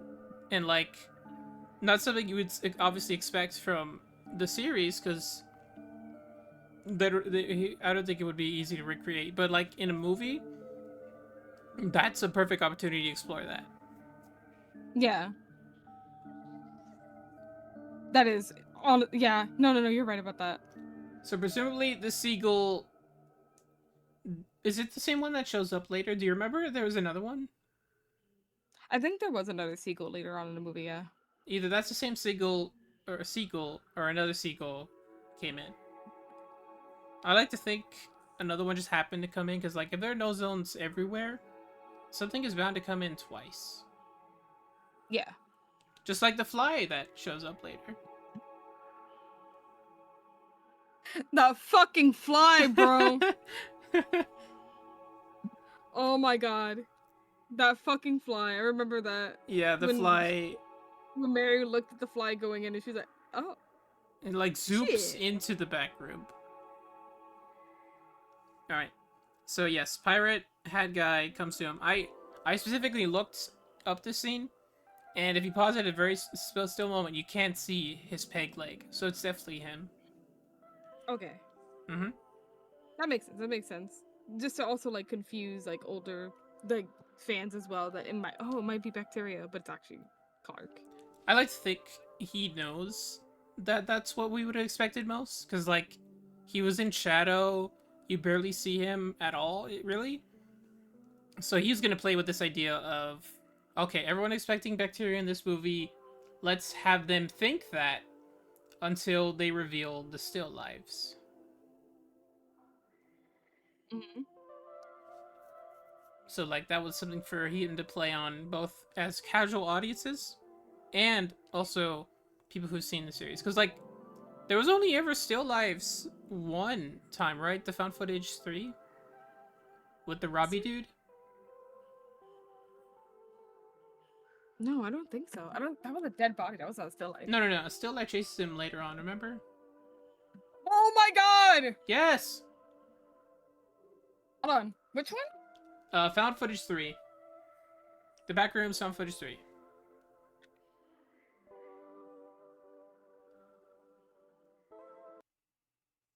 Yeah, that's it.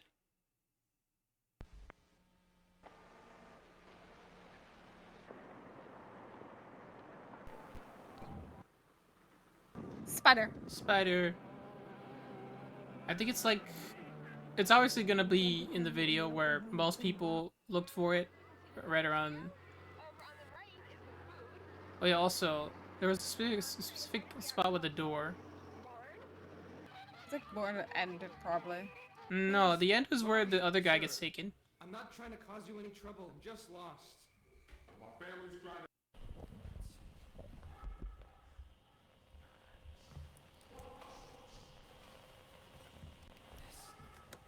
to... Okay, so it's where,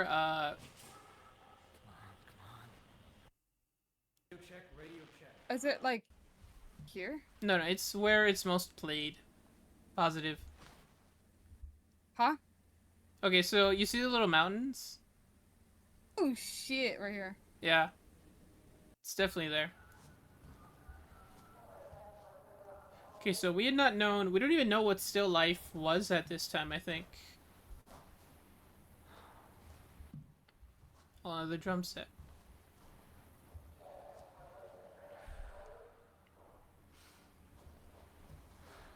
The fact that you found that and I didn't, knowing that I watched the series multiple times, is crazy to me.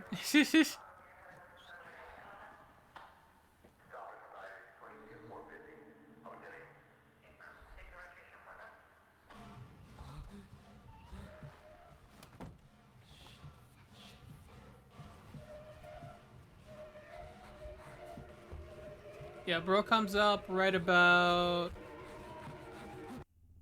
Oh shit! Yep, that's him. That is a still life. Mhm. That probably is a still life. Oh my god. I'm pretty sure this was confirmed by Kane to be the still life. So, like, the first one we ever see, not even in the movie, just in this is what it looks like. It's not even clear too what it is. Yeah, there's no close-up at it at all. Which, it's really effective.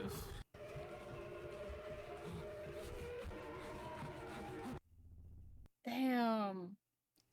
Yeah, legs, feet. It looks like it's wearing a jersey, but you can't see its head. I like to think its head is, like, made of rocks or something. Or, like, has a big rock arm. That's what I see him as. That's so interesting. Oh my god. Holy shit, how you noticed that? And I fucking did not notice that. What the fuck? So yeah, I guess we did find our first still life. Yep.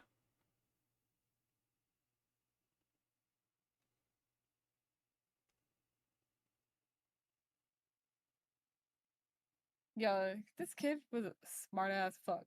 Jesus Christ.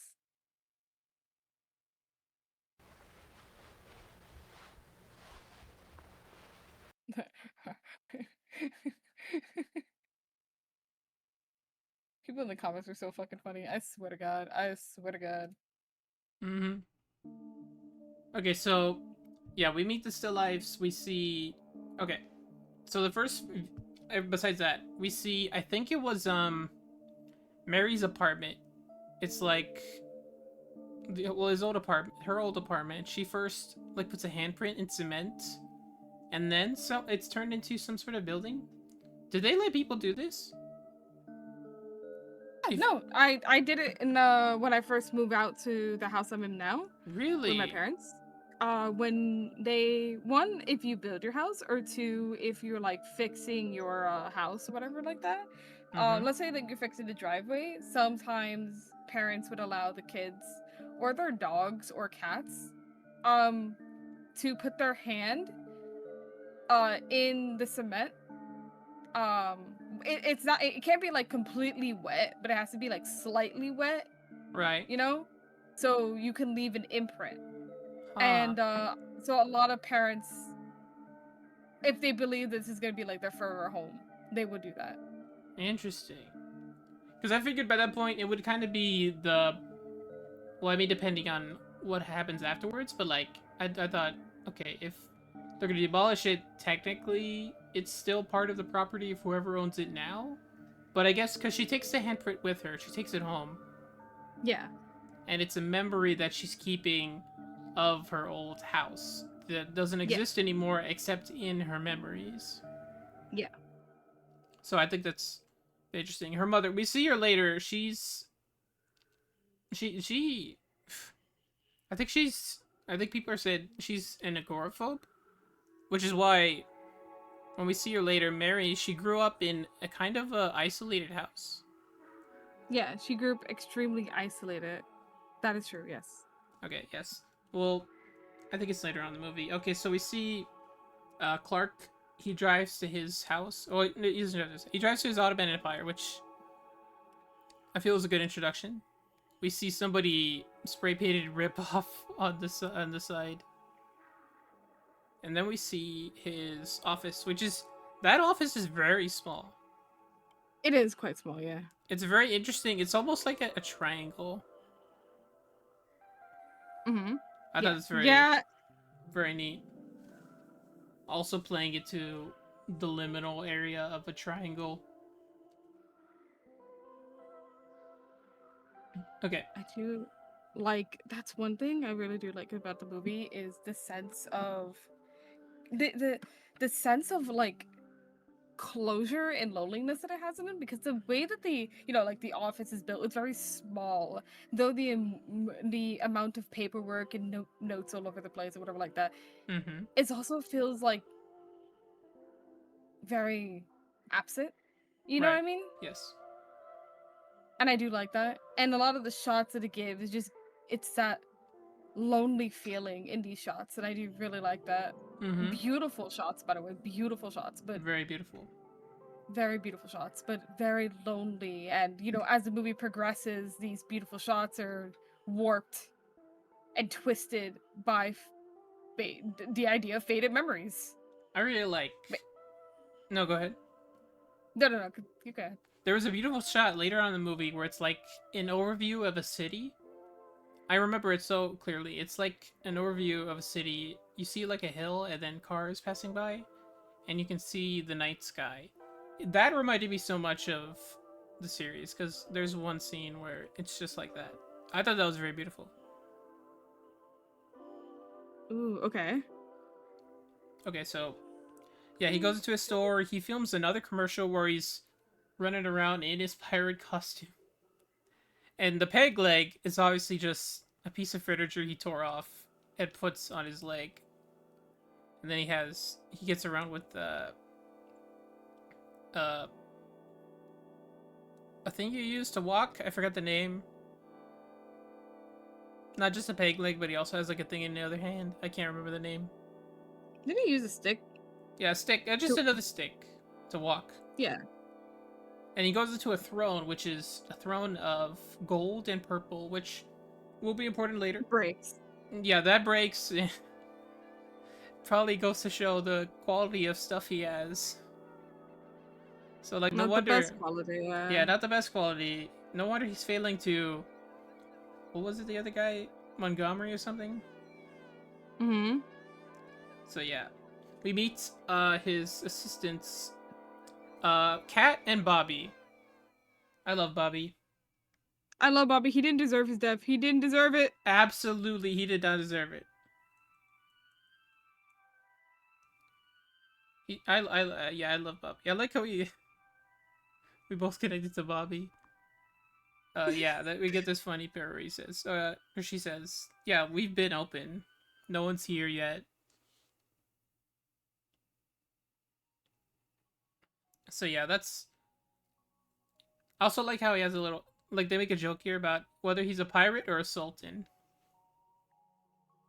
That's funny. What? I didn't understand what that meant, to be honest. I've never heard of this. I've never been into like pirate lore.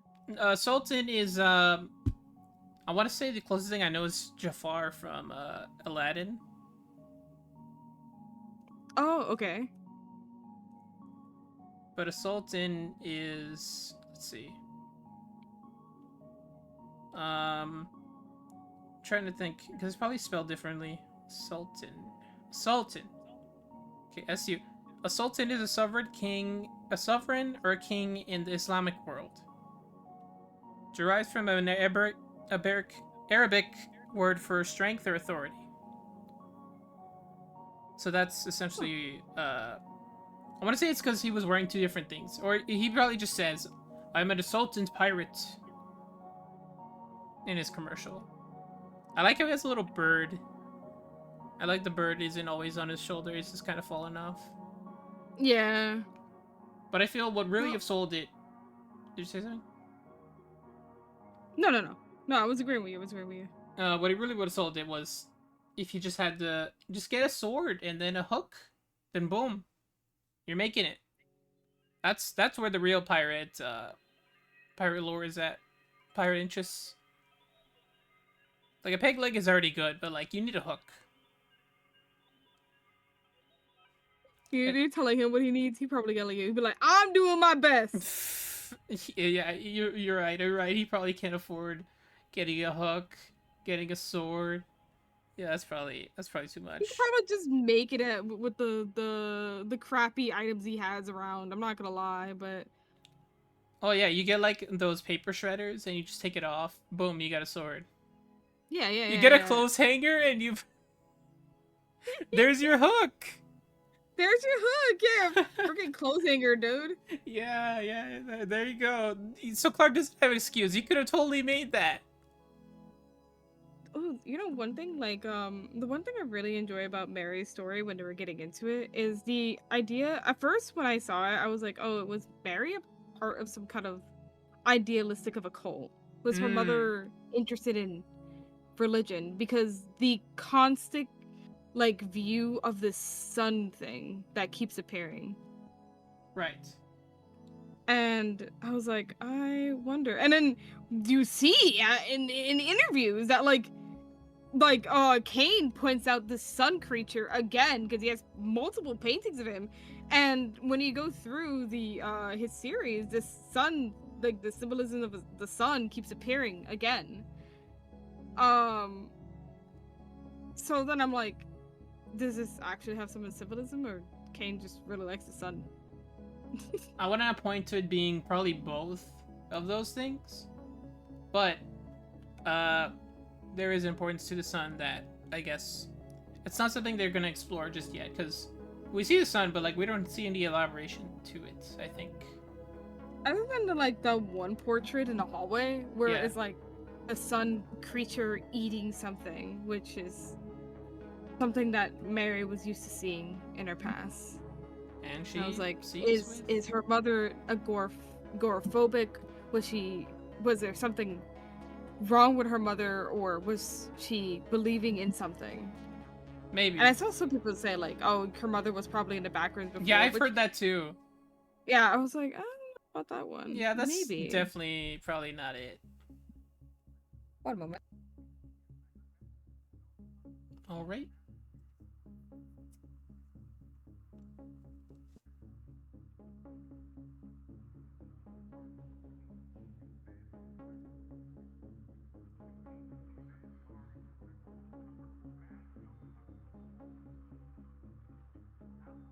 Sorry, my mother just called. She just wanted to tell me that she'll be leaving the house. All good. All good. Yeah, but I think about that a lot. Like, I wonder if that is something that's going to be brought up later in the series about this sun thing again, or is it not? Is it has anything to do, or is it, To be fair, we don't really know exactly what happened to her mother. She just kind of disappears. Well, not disappears, but like, we don't know if she's still alive. We don't know if she's somewhere else. We don't know exactly what the deal is. Yeah, she brought her to her home. She brought her to a home, remember? She brought her to... Oh, yeah, you're right. That other scene. She was taken to a home. Yes, I totally remember that now. So yeah, she's I'm not presumably sure. still... Would she still be alive there? Okay, that we don't know. Yeah, you're right about that. We don't know if she's still alive or dead or whatever. And yeah, I guess you're right about that. But yeah, I totally forgot about that scene. But you're right. You're definitely right.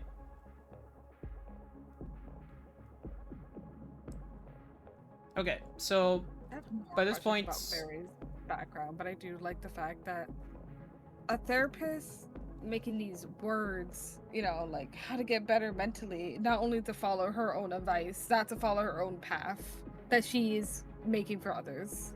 mm-hmm. Oh yeah, she even has her own like audiobook. Yeah, about like how to get better mentally and how to move on from your past and how to better yourself as a person. But she doesn't take her own words. She doesn't follow her own words. Mm-hmm. It's very true. That's true. Okay.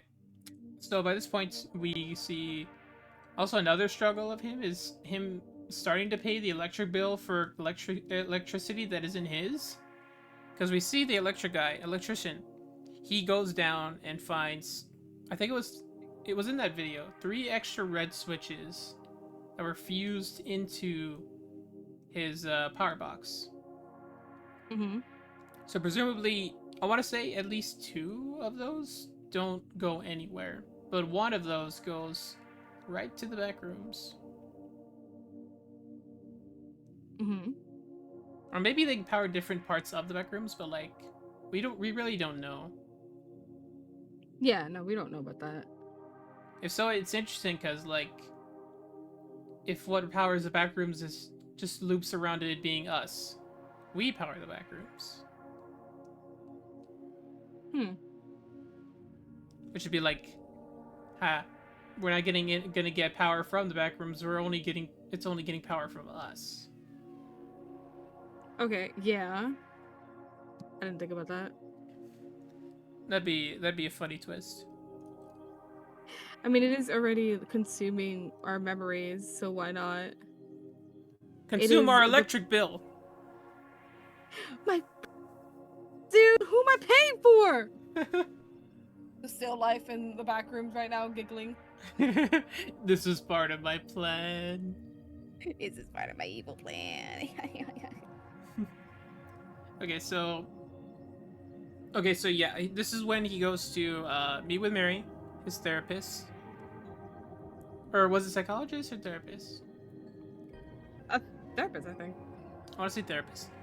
Then we get more into how Clark is. He's divorced. Well, was he divorced or already like in the process of being divorced? Because like no, I think he is divorced. Okay, he is divorced and he's kicked out of the house. Mm-hmm. And we hear his reasons why, or like they do like a little roleplay sesh. Yeah. To say what happened on that night, and we get to hear, he might not have been the nicest in that particular way. Yeah. No. Yeah, like for the record, we understand Clark. We get him. We can relate to him in the sense of how he feels about certain things, but not everything. That's why I say he's like such an unlikable character, but also very likable as well. Right, yeah. Like we like some parts of him, but not. He says he comes home after drinking, working all day at his job, and is really impatient with, I think it was his wife's name's Deborah or something? Oh my god, I forgot his wife's name. I want to say it's Deborah. It's been a while. I forgot his wife's name. I want to say it's Deborah, and she has red hair, which that comes up later. Mm-hmm. And so essentially, he gets told by Mary to, or what does she say? She says something that helps him. Like, so in a sense, move on or something. When they were doing the roleplay? Yeah, like, something about that says that helps her, move on and try to be better. Oh my, I don't remember that whole first scene, not gonna lie. That's fair. There's a lot of other scenes that you kind of have to remember more about, and you kind of gloss over certain things, but it's fine. Mm-hmm. So I brought up the point that he drives to the store. He kind of sleeps there now, because we cut back and see he's sleeping on one of the makeshift or one of the beds in the store. He has a TV set up there, and I mean, who didn't want to sleep in a mall in the department store where the mattresses are? Right? Yeah. No, I always wanted to do that. Exactly.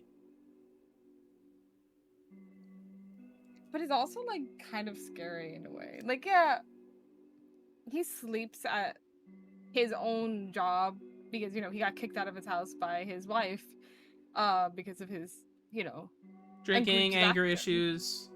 Yeah, his egregious actions. And yeah, you could see how low in his life he's been. Like, he's in this state where he is kicked out of his house by his wife because of actions he does not want to change, but he goes to therapy for what reason? And you just kind of feel bad for him, but also there's also like, man, I kind of wanted to do that as a kid. Not gonna lie, I wanted to always sleep at the mattress session. Oh And like, yeah. you know those YouTube videos where people are like, I gonna stay stayed at Target, 24 Walmart. hours in Target. Yeah, in Target or Walmart or whatever like that. Like, oh, that seems actually fun to do. I'm not It's gonna fun, lie. but you can't do that anymore. Who said I It's can't? it's trespassing. It's always been trespassing. Well, yeah, but I guess I don't know. I always had the sense that YouTubers, they just paid the people to say, hey, I'm gonna pretend to stay for 24 hours here, not actually though. And they'd be like, all right, make sure you leave. But I did hear these other YouTubers, they kind of broke in. Well, broke out necessarily at a Target. So anyways, but yeah, I totally bought the idea that, they actually did stay 24 hours there. Probably not. Alright, You're so... so right. Or they're probably like paid to stay quote unquote 24 hours. Yeah, that's a lot more likely. But I get what you mean though. Like, if you're in a bedroom or somewhere sleeping, you have to be somewhat enclosed. Like, you want that privacy. To fall asleep in a whole department store with windows looking in to see you, that's not comforting. It's odd, but it's so cool though. It's so cool. It is kind of cool. Okay, so he's watching TV. I think he sees a commercial at one point, or I want to say he sees a commercial for somebody else's department store. Someone is doing much better than him. He gets mad at that. But then he sees, I think he taps into the security camera that Async was recording. Am I right? Yeah. So yeah, he taps into a security camera into another room. One, he has no idea what it's about. And then he sees the lights flickering from the basement. Then going down into the basement, he turns off the lights, and then he sees, this is how one can see into the back rooms. Through a null zone. It's the lights flickering out from the complex into a darkened room. And if you're looking at it at a certain angle, you can see the lights shining in. And I think that's really cool.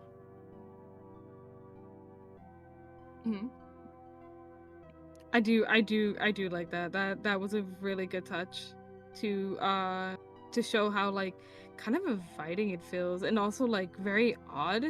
Like, why is it here? That is a good touch. Yeah.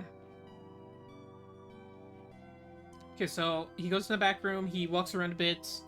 I don't mind there being essentially an exit for his side there to be, because like I think we never really know about this, but the null zones in the series, they only ever fall in. You know what I mean? They never just walk through a wall, I think. And then they can't walk out. Yeah. Because like every time they fall in, they can't reach where they fall into. So we don't know if it's a two-way door or just a one-way. But here for the movie... Clark, yeah, it was two-way. Yeah, for Clark it was two-way, yes. So I feel like that also adds more to, like, okay, it's not just gonna be Clark running around the whole movie in the back rooms, he's gonna go in and out and essentially have his own gateway, which is really cool. So yeah, he explores through. He finds the caveman, and the caveman looks different than this series. Is this his dad that he had? Because I know his dad is in the series too. Is this his dad that they changed it to? I don't know. That I don't know. I want to say maybe, but also probably not, because I remember his dad wasn't also a scientist, and he looks different. Unless they, hey Dad, I need you to dress up as somebody for me. Can you do you have a minute? Can you be my caveman for my movie, Dad? Can you just stand right here? They took him to Spirit Halloween, and had him pick out a caveman costume. Honestly, that caveman does look like a Spirit Halloween caveman. Yeah. Oh my god. You know what would be great? If you know those decorations that they sell, at Spirit or at like Home Depot or something, they have the caveman cardboard cut out. You really want this caveman? You want caveman so bad. I don't know. It's just a funny little thing of the movie that I think would be really funny. Because, like, anybody who sees it will have zero idea what it's from. But yeah, that would be great. That would be so great. He and his weird caveman inside of his fucking closet, bro. We should do that. I should totally do that. I mean, I was thinking about already out of like this conversation. I was already thinking about making like a cardboard cutout of like my Yumi husband. So why not? Why not get That's more cool. cardboard That's cutouts? pretty cool. Just now, I have my Yumi husband, and then I look over to you, and you got your fucking caveman. This is my cave. I think honestly, the only part about it is how much space it takes. So honestly, if you just have like a mini version of the caveman, that would be good. Mm-hmm. You can like put him on a table or something. That's all you need. That's all you need. Okay. A mini cardboard cutout of the caveman. Yeah, that's enough. Do you like only pull him out for Christmas too? Yeah. Or something? he goes on the tree like the star. Oh my god, dude. Now thinking about it, we should have a Christmas like the movies, the red Christmas tree, the red room with the Christmas tree. Terrifying. We put different things on there. Like this is the caveman. This is the still life. The bacteria goes at the bottom. That'd be funny. That'd be very funny. Okay, so it would be funny. He finds the caveman, and it's hooked up to the thing you said, right? The speaker that for aliens to hear. Yeah, the golden recording. Yeah, golden recording. It's hooked up to this wall and this camera, which Clark goes and sees, and then he finds like a little hole in the wall, a little hatch.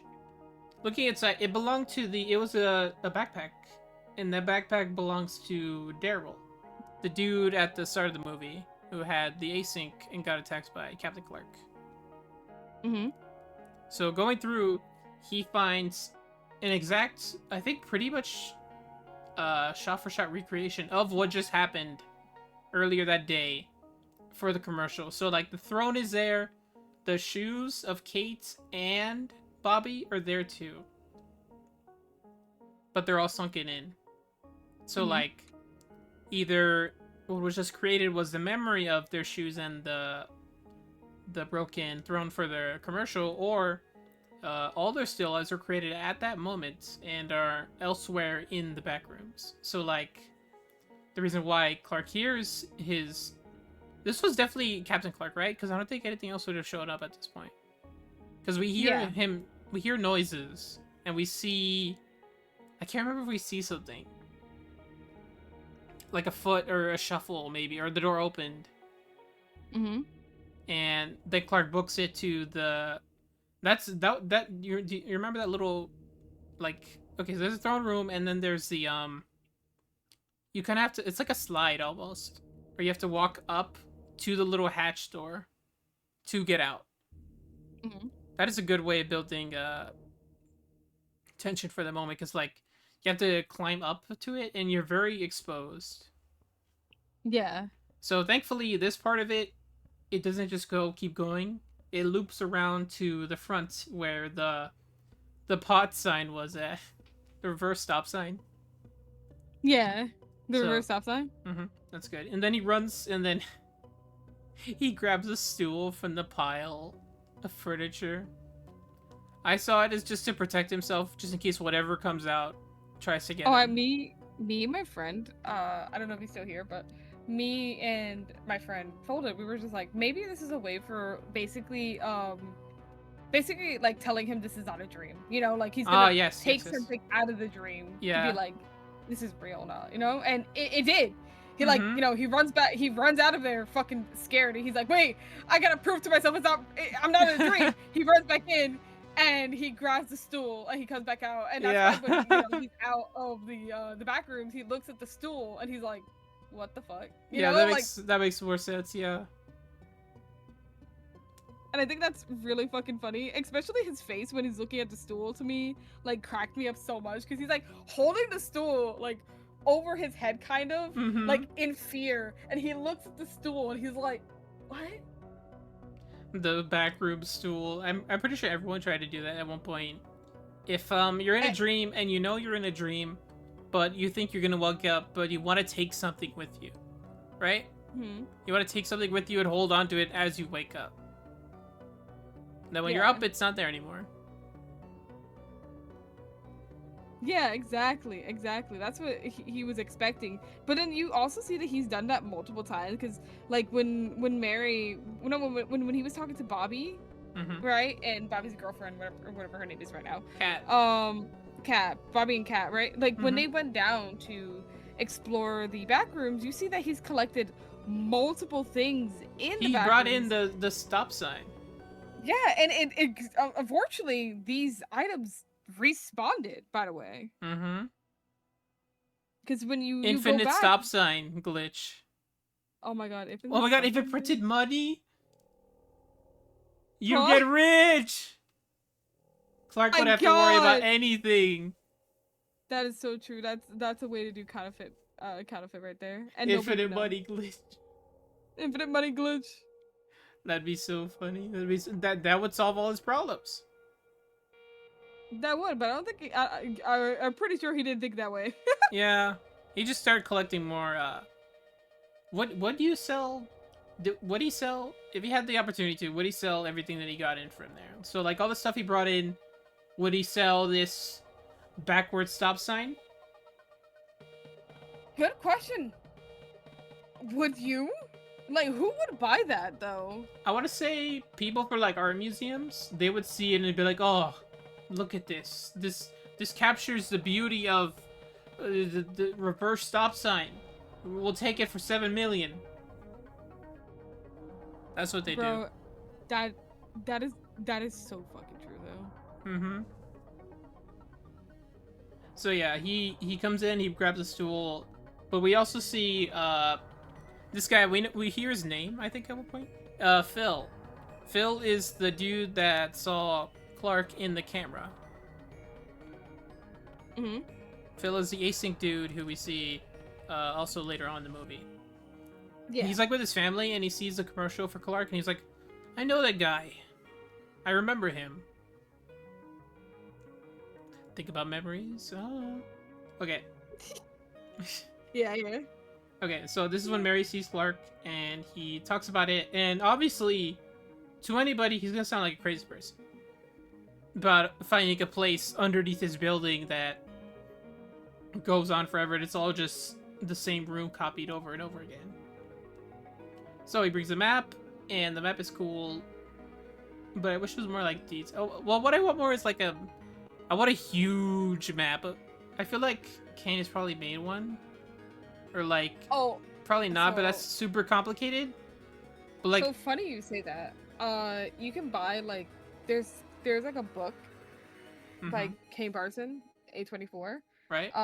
Called The Yellow Wallpaper, which I did buy it, and you get like pieces of the map. Really? Yeah. Gonna have to show us that later. I can like read. I'm interested. I want to see it. Okay, so Yeah, he said you bring proof, but like, just show her the stop sign. Or bring her like one of the chairs that were fused together. Maybe that's probably enough proof. But that'd be so funny. Imagine going to your therapist, and be like, "Look what I found." A Just, reverse like, stop holding sign. up- Yeah, a reverse stop sign, or like a fucking fused chair, and she'd be like, "Did you make that?" Yeah, well, did you make that? If you found a place and you made that, that's a whole different thing now. Which I guess, you know, something like that is kind of easy to make.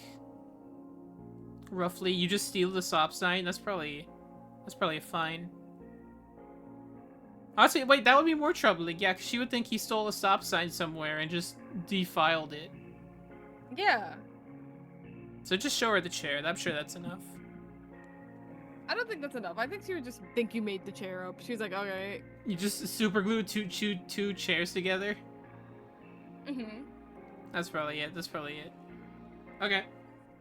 So then she asks for proof, and then he goes to see Bobby and Kate, and tells them they'll get paid for coming with him to bring his camera for Bobby to borrow again for research. He says, and the apartments they're in, I took notice of how they look, cause like even cause how it looks, right? It looks like something you would see in the Backrooms, right? You took notice of how the apartments there look? How it's framed, I should say. Oh, yeah. It looks like a Backrooms. So, like, just imagine the sky that's in the view. Imagine if that was just the wallpaper. And that's pretty much it. Because we even see it later on, I'm pretty sure. Yeah. No, you're right about that. Mm-hmm. Okay, so they go with him. They think he's gonna do something else because they see he brought rope with him. And then he zips into the wall. And it's so interesting to see how other people who have zero idea what this is react to it. Because, like, they think they're on drugs. Bobby says he's high. Mm-hmm. That they zoop in. It's really interesting to see. Because I think... Doesn't the camera, like, stutter or something? Or, like, it takes a moment to adjust when it's inside the Backrooms? Yeah. I want to say it does, but like this is probably one of my favorite sequences because like, don't get me wrong, I enjoy everything else, but the found footage is where you're at if you want it to be the most scary. Mm-hmm. I thought I was getting dry. I need to get some water. Okay, so, well, I could do that right now. You want to carry on just a bit and I go get water? I don't know what you wrote in your script, but I'm just gonna be blabbering about what I thought was cool. Go ahead. Okay. Be right back. So as he's getting water, I am getting a bottle pop, and as you can see, I've also been drawing. So this is how my drawing's coming out so far. I have 2 more things to draw, and then I'm gonna be moving on to a not commission, but a trade. So other than that, going back to the Backrooms whole situation, I think damn, like the no zones, the whole no zone thing's like, oh, you zip into the you go into this portal of, you don't know what the fuck it is. Random thoughts in my head is 1, how does that feel? 2, is there a temperature? Is there a way to like working for async? How did they find out that there are no zone places? Is it some kind of like, what's it called? Is it like there's a doorway and if you're like standing at a wall, like it looks like 4 walls, right? You feel like a draft hitting the back of your neck. That's how you know that's a no zone. Or if you look closer, like the wall from the rest of the wall is like slightly tinted, or it looks weird, like it looks glitch. And I think about that all the time. Like the simplicity of what does it feel like? How does it feel like? And like, what does it look like? Does it feel like water at the moment, or does it feel like just nothing. Like you just walked into a layer of like skin. Like I don't know how to explain it. It's kind of weird. But I think about that a lot. Um because as they're like going in, you could see them like and they put their hand in it, it almost feels like it looks like water in a way. Like you just it even bounces back slightly when you move your hand away from it. So there's this kind of like watery bounce to it. And I think that's a pretty interesting thing. And I would love to like find more about like how Kane imagines the feeling or this or like does it have some kind of wind current or what is their back and like do you feel hunger? Are you hungry? Are you thirsty when you're in the back rooms? Are you like because that wasn't explained in the series as well if they feel hunger or thirst. I'm back. Hi. I want to say maybe they do feel hungry because we see with Bobby or what's his name, Robbie. I think he said he was hungry or something, and I think it's brought up later.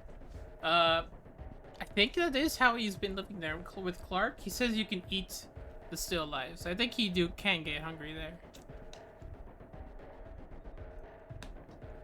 It just isn't like it isn't like sad if you actually could get hungry because there's difference between like getting hungry and just wanting a snack. Like you have a snack, you're not actually hungry, just eating to eat, right? Yeah. Or if you're in a place where you're, you know, it's normalized as a human being to eat to make sure your body is consistently having the nutrients to survive. Could you not feel hunger, but you're consistently playing the way that your body works, so you're still continuously eating something to make sure that your body has nutrition, but you feel no hunger while you're in the back rooms? You see what I mean? Yeah, I see what you mean. I guess that's what we don't know for sure, but I took it as that's how Clark has been living in the space for who knows how long. It's that he's been eating the still lives. Okay. So I guess in the still lives hill too, I guess. Mm-hmm. Okay, so this is when they're exploring around. I guess he wanted to descend down this pathway because it's like an area with another slide, but he didn't have any rope, so he ties rope to this bed and then ties it up to Bobby, who has the camera. Mm-hmm. So then Bobby goes down to check out this room, and this is a room that's filled with clothes, and I wasn't sure because I was looking very closely. There's like black molding around, presumably. Mm-hmm. Do you think that leads to the bacteria?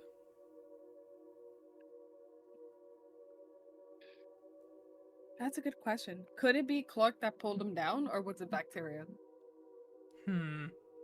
I think it was okay. I'll talk about this right now, but there's also a few other things to notice. Did you notice? I was already tense by this scene because, well, I mean, one, when Bobby goes and looks through the clothes, he finds. I like what he says. There's a bunch of laundry. Like, yeah, that's what you're gonna think when you're in there. He finds a shirt, an end apartheid shirt that looks exactly like the one he had when he descended down in there. So is that his shirt? Is that a copy of his shirt? Or is that the shirt of someone else who ended up there, or the shirt of his still life? Oh shit. It could be the shirt of a still. I heard like in that scene there's also like a dead body of like somebody in there. I no, if you look at the clothes, I saw like a face poking out of the clothes. I remember somebody gasping in the theater when that was in frame. I'll say it was either a face or because someone said it was like the caveman, like just the caveman carving pointing out it was there, but I wasn't sure either, so I was already tense. What do you think? I think there was maybe a dead body of like an async personnel. Mm-hmm. Because I saw like yellow. Oh yeah, I saw there was a yellow. Yes, I know what you mean. There was a yellow suit, a whole suit of async there. Either that was a dead body or just a suit that was torn off him when the async person was killed. Also, that I think that scene the laundry room was a lot scarier than the Christmas tree room. That's just me. I mean, okay, yeah, they both aided really well. They both were really good. They're both very scary, but I think that part was scary just because the way, like, how brutal Bobby fucking died, by the way. Oh, like, yeah. Okay, so first he was yanked down, basically. Oh, by the rope. Yeah, that means his body, like, slammed into multiple different, like, floors, walls, you know, hard areas before hitting the floor underneath him. And then as they're, like, climbing down to grab his, like, broken, bloody body, The bed gets pulled too. Exactly. And by the way, when he was pulled down longer before they got down there. That Mhm. means that whatever was down there was tearing him apart or consuming him. Yeah, they So were he's watching pretty much brutally- helplessly from up there. They couldn't hold him from him. Yeah, because that shit was a lot stronger. And then as the bed gets pulled in and they get knocked and tumbled into the space, right? Mm-hmm. Into the laundry room. Right. And they're like trying to rush to Bobby to like grab onto him. You can see as their hands are slipping as they're trying to grab onto his arms because he's covered in blood, and they're like trying to grab him, trying to rip the door open, and he's pulled into the door, and just the door slams closed. And It slams on his head too. Exactly, and his girlfriend is just screaming, and she's running around trying to find him. And I think that scene was so fucking terrifying. Like, it made me jump. Yeah. It was so brutal. It was so and brutal. like it was so quick that you would need like to slow down you need to slow everything down to see how everything happened. And I just feel like that scene was so brutal. Like, the Christmas scene was scary, but it introduces the still lives, right? Yes. So I don't feel like the Christmas scene was that scary compared to the laundry room death, because the laundry room was so brutal, quick, and unexpected. That is true. That's very fair. I want to say it is Captain Clark, because when Bobby goes up to the darkened part of the room, you can see super briefly his hat's poking out. So Yeah, it was him too. Mm-hmm. Wonder, I love the still lives. Designs of the still life is so interesting. Jeez, oh my god. Yeah, we get to see them. Yeah, so Kate goes one way, Clark goes another, and they go into this Christmas tree room. And we see a bunch of statues and shoes poking out. I think it was just statues, maybe. And the music really helps, because, like, it's super low, it's almost distorted. And he goes around the tree, and he sees a dude who's half a torso just turns on the lamp. Mm-hmm. And then the still life of whoever this woman was with red hair approaches him. She doesn't seem to attack him, but she does seem to target him. And she uses one arm to hold onto her hair and another arm to reach out for him. But of course, he nopes out of there. And I like this one sequence where he runs through a bunch of other Christmas, like, you know, the Christmas, like, decorations you put on your lawn? Like, with lights and such? And he runs past a bunch of them here. I thought that was very, very good sequence. That was a good sequence, honestly. And the slight pool rooms too was interesting as well. Yes, the pool rooms. He goes through them, and he ends up at a dead end, but he can hear Kat on the other side. Oh, very interesting, by the way. The whole, like, she can see him because she's looking through a glass. Well, he can't see anything, so it's one-sided glass. Yeah, that's very interesting. A wall, but she can't. She sees him trying to get to her. Did she die from Clark, or did she die from Captain Clark? Who knows? I feel like it's also interesting how no 1-2 wall is the same. So, like, she sees a glass, he sees a wall. Could she break through the glass and get to him? Or could she, like, open up something and it opens the wall? Who knows? But yeah, he puts down his camera for that, and then something comes up and picks up the camera. That was really good. That was really scary. Yeah, that was actually really scary. Really good.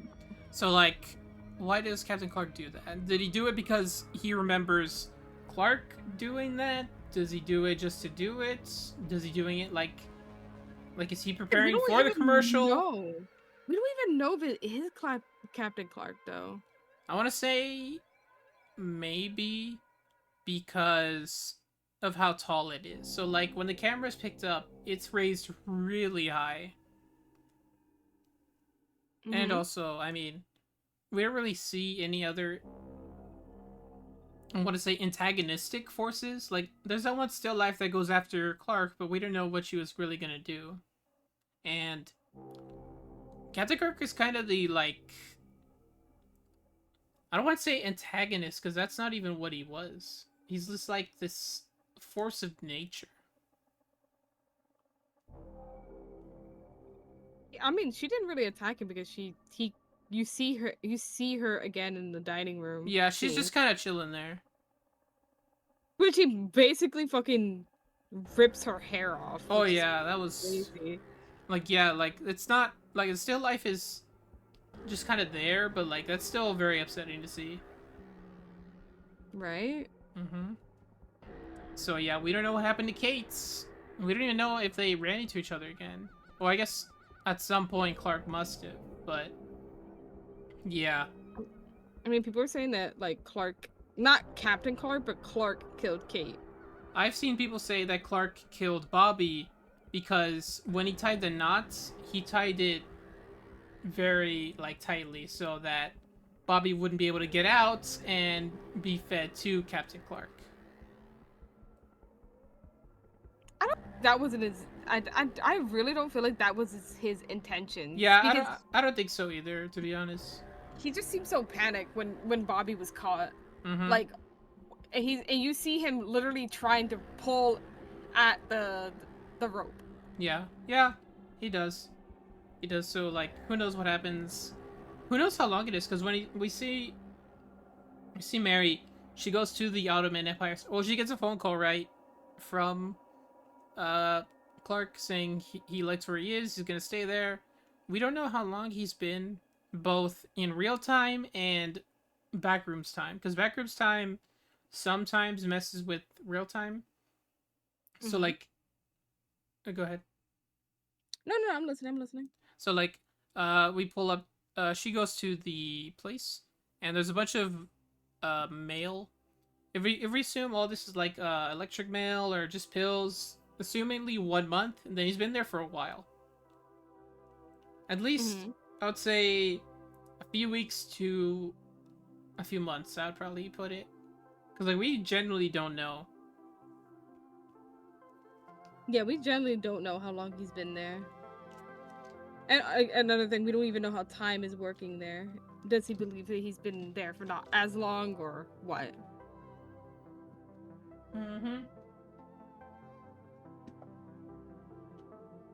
Okay, so that's another thing I was like conversating about, how, like, Mary was like, I don't expect your therapist to check up on you like that. Yeah. Because there's like a breach. That's like kind of a breach. Yeah, it's a breach of privacy. I don't know, it's because Mary generally cares about Clark. I want to say, I think she does care for him and, like, wants him to get better. But what she doesn't know was what happens up later on when she goes to see him. Yeah. So, like, obviously by that point, she still cares for him. Like, she wants to give him help, but, like, it still has to be, he still has to pay for what he's done, you know? Yeah. What he will She do. should have, like, called a wellness check. Or my second thought was, like, why she went to his store particularly is because of the thought of what he said before, like, oh, I found these rooms, right? And she's like, oh, I remember my mom talking about it, because we saw, like, these flashback things, these flashbacks about her mom, and I was like, maybe it's something to do with, like, something her mom said to her. Maybe maybe. I like your idea though, how she was part of something to do with the son, her mother, and who knows if maybe that'll tie into something in the next movie. I hope. It would be very interesting to see is either some kind of like weird religious cult or like something that actually matters to the story. Because cults are usually given so easily. And I'm not gonna lie, it's just like, yeah, cult, oh my god. Mm-hmm. But then, like, who wouldn't make a cult if you're in the back rooms? Like, how are you gonna explain how the fuck this place is made, right? Right. It was our god that simply made it. Why not? So join our cult, everybody. Join our awesome cult. We have brownies and lemonade. And yeah. Why not? You get free stuff. Oh my god, free stuff. Yeah. Okay, so she goes to the Ottoman Empire. She goes, this is where we see the fly. So here's something funny. The fly was actually not planned. It was something that was in production. And they couldn't get the fly out, so they thought, okay, what if we incorporate the fly into the movie? So they let the fly fly around and then let the fly go into the back rooms. That's so funny. They're just like, you know what? We can't get this fly out, so you're gonna be a movie star now. And the fly's like, yes! I've always wanted to be a part of the movies. Part of the movies. The fly did an amazing job at his acting, honestly. One of the best actors. By far. Yeah. So yeah, the fly goes in. Now there's a fly in the back rooms, joining the seagull. They're gonna be best friends. Oh my god, the seagull's dead, bro. No, that was. We don't know for sure if that was another seagull. It could have been a different seagull. There's probably a billion seagulls in there. Well, yeah. Well, I guess what would they eat if they need to eat? That's the question at hand again. Like, do you feel hunger? Because if you do, if animals also don't feel hunger, then there's no purpose of hunt. Well, I guess instinct, probably. But I mean, also. Okay, so relating to the bacteria, we saw water, right, in the pool rooms? We see Clark run through water. We see him run through water, but the particular pool room where he's screaming for a cat, right? There was no water in the pool. Oh, okay, I want to say I remember water because I remember thinking, all this stuff going on here, I would not drink that water. Like, just you have no idea what it has. It could look so clear, but it's still a part of this backrooms. It could be filled with anything. Bacteria, the bacteria, something else, probably worse. It could be copied water that accidentally copied rat poison or something. You don't want to drink that. What if it's tasty? I wouldn't want to be the one to taste it. See, you're missing out. I'm missing out on the pool room's almond water. My mistake. So yeah, Mary goes around. Honestly, the worst part about like backrooms, needing to find an exit, all that exit. If you have an exit, you have to find your way back to that exit, while also avoiding whatever it is chasing you, and also trying to remember where it was. So like, the fact that you can go in and out doesn't bother me at all in this movie, because like, it's all a desperation to like try and get back, but also try to avoid whatever is chasing you. So like, yeah, like, it doesn't bother me at all. I feel like it works for this movie. Yeah, no, I think it works. Also because once again it is Kane Pixel, the education of, you know, because of async, these doors are opening all over the place because of them. Rudely walking into places they shouldn't. How dare they? Yeah, why would you walk into a place where you shouldn't be allowed to? Kind of rude if you ask me. Kind of rude. You didn't even ask permission. You didn't go to the entities and ask for their permission. Yeah, I'm John Backrooms. What are you doing here at my house? What are you doing in my house? Okay. So Mary goes around. She finds a mural. Do we think that was painted by Clark, right? I don't know. Again, that has something to do with the sun. We don't even know if it is painted by Clark. I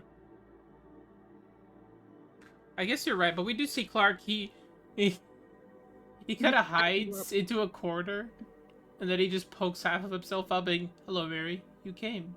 Why did you do that? I didn't invite you. Dude, I love that scene so much because I laughed so hard. I was like, man, that's such a SpongeBob scene right there. It's He's funny, like, but also it's scary. But like it's still funny. I threw up. Dude, oh my god. I want to think he might have been the one to make the mirror because only he would know of Captain Clark to accurately try to paint him. Because everyone else who's seen him has died. But for some reason, after Captain Clark picked up the camera, he didn't seem to want to harm Clark for whatever reason that we don't know exactly. Well, he did say like he was able to basically tame him. Maybe.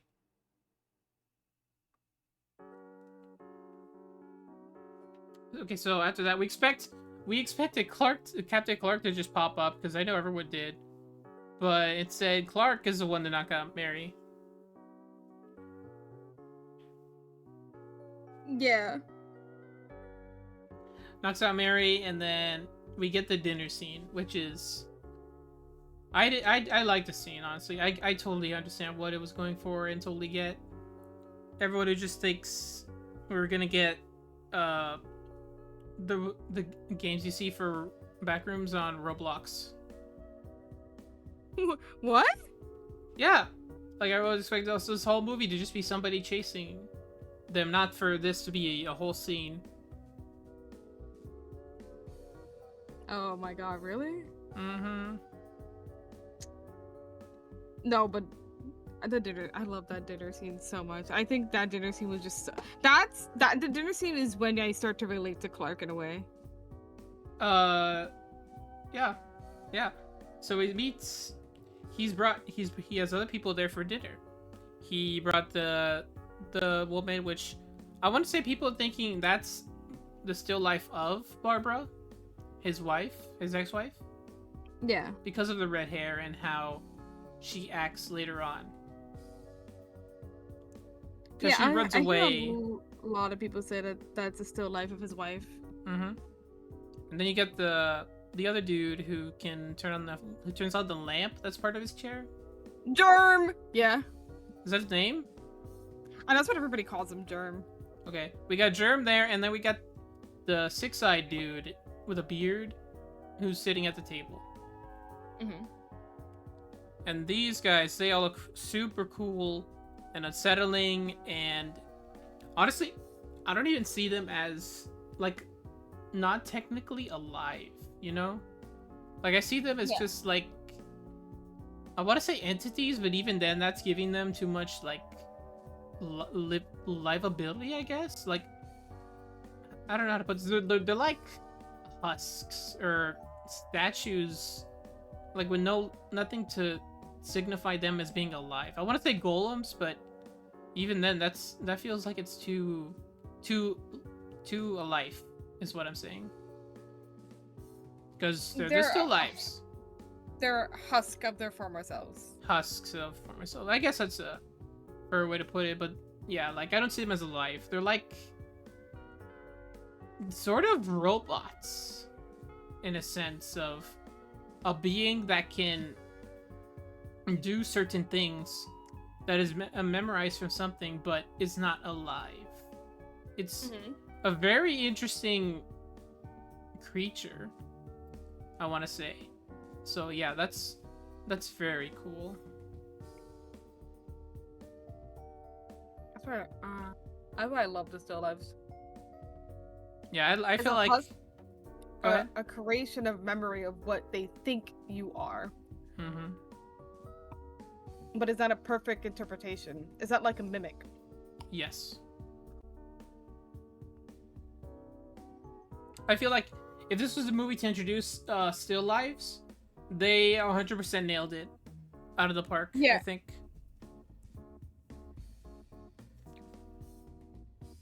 So we get into more info about them. The still lives, they can't feel pain, and they're made of what look like to be rice pudding. Because we see Clark, he stabs the dude in the neck, and then he carves out a piece, and it looks white. It looks wet. It looks like rice pudding to me. I was thinking of just fat. It looks like fat. Like if a you've seen, white like- fat.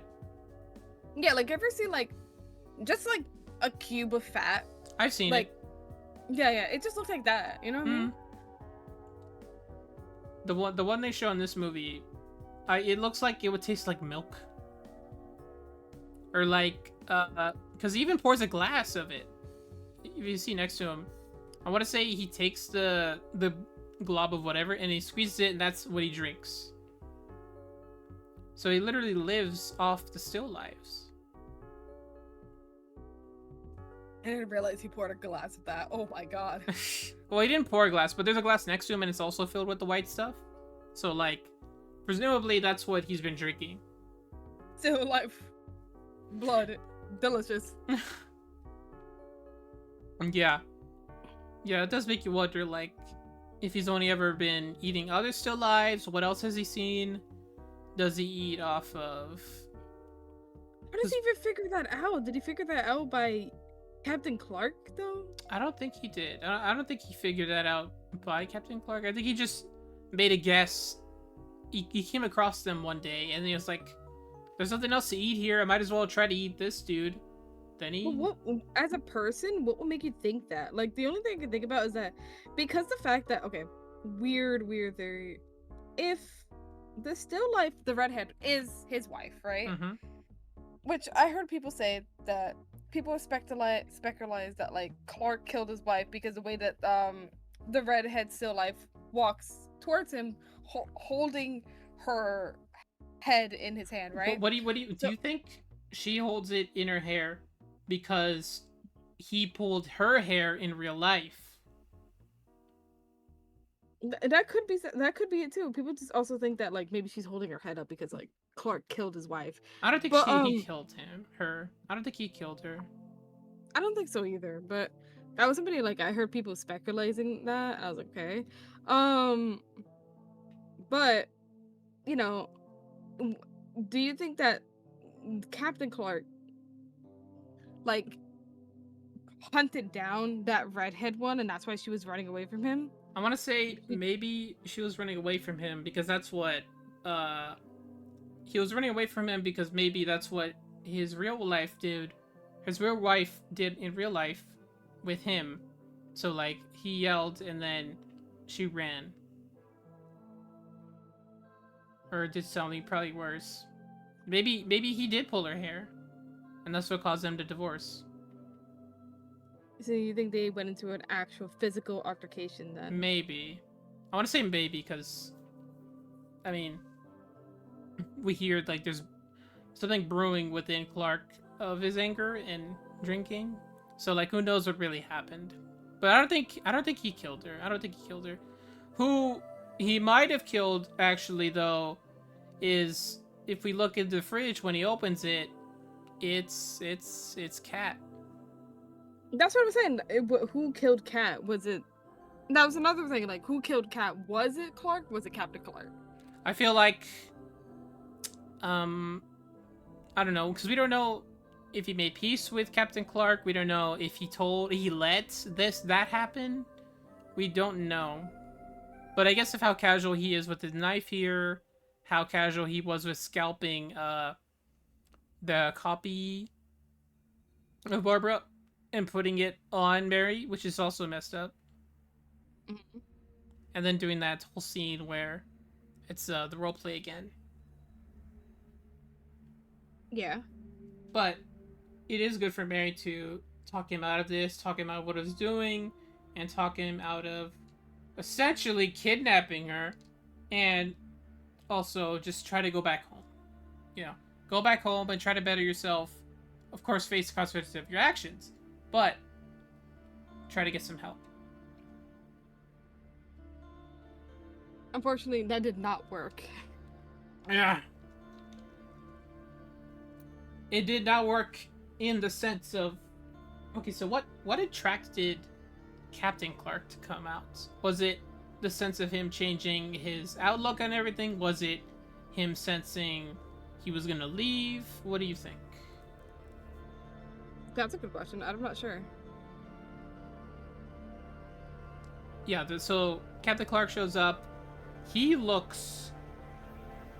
You want to talk about an effective design. Just a big pirate, a very tall, lanky pirate. He looks like a statue. With a peg leg, tall, lanky arms. He has a very stretched out face. And the pirate hat just sells it.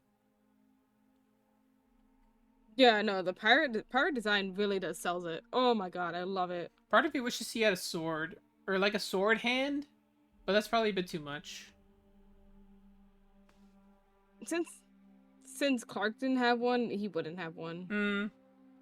I was mostly looking at because the sign on the front of his sword, it does have a sword. But also he doesn't have the parrot thing.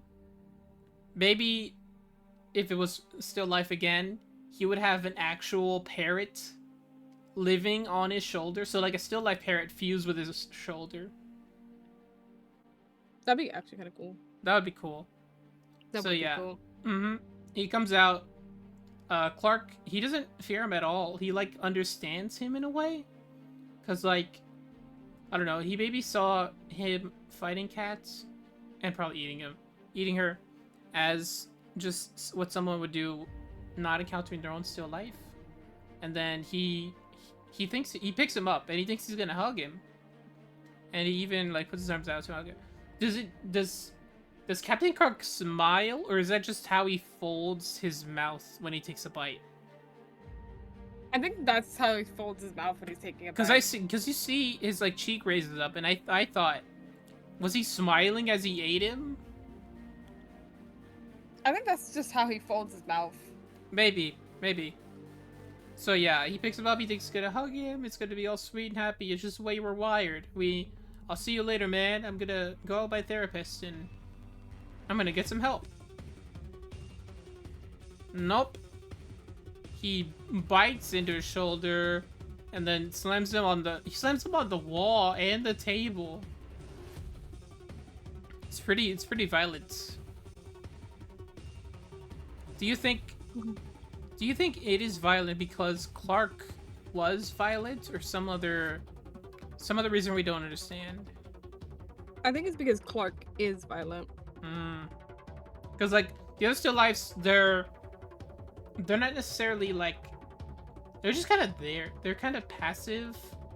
They look aware about things around them, but they don't seem entirely responsive. So yeah, like there's the other dude at the table, there's Germ, and then the redheaded woman is still like in the corner freaking out over Clark, Captain Clark specifically. So that also is a good way to build tension, though.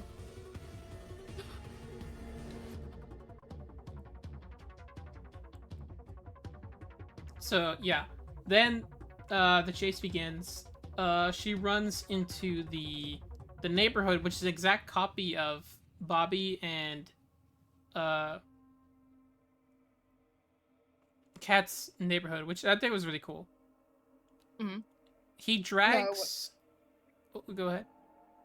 No, I was agreeing. He drags Clark's body out of there, though. So, like, while following Mary, he drags Clark's body, and then he leaves him there. Which is probably the most disrespectful thing I've ever seen. After maiming him, I think he took off his arm, maybe a leg, because we barely see him dragging it. I don't even think his head was still on. Probably not, yeah. But yeah, just leaving him there on the fake road. Probably the most disrespectful thing I've ever seen.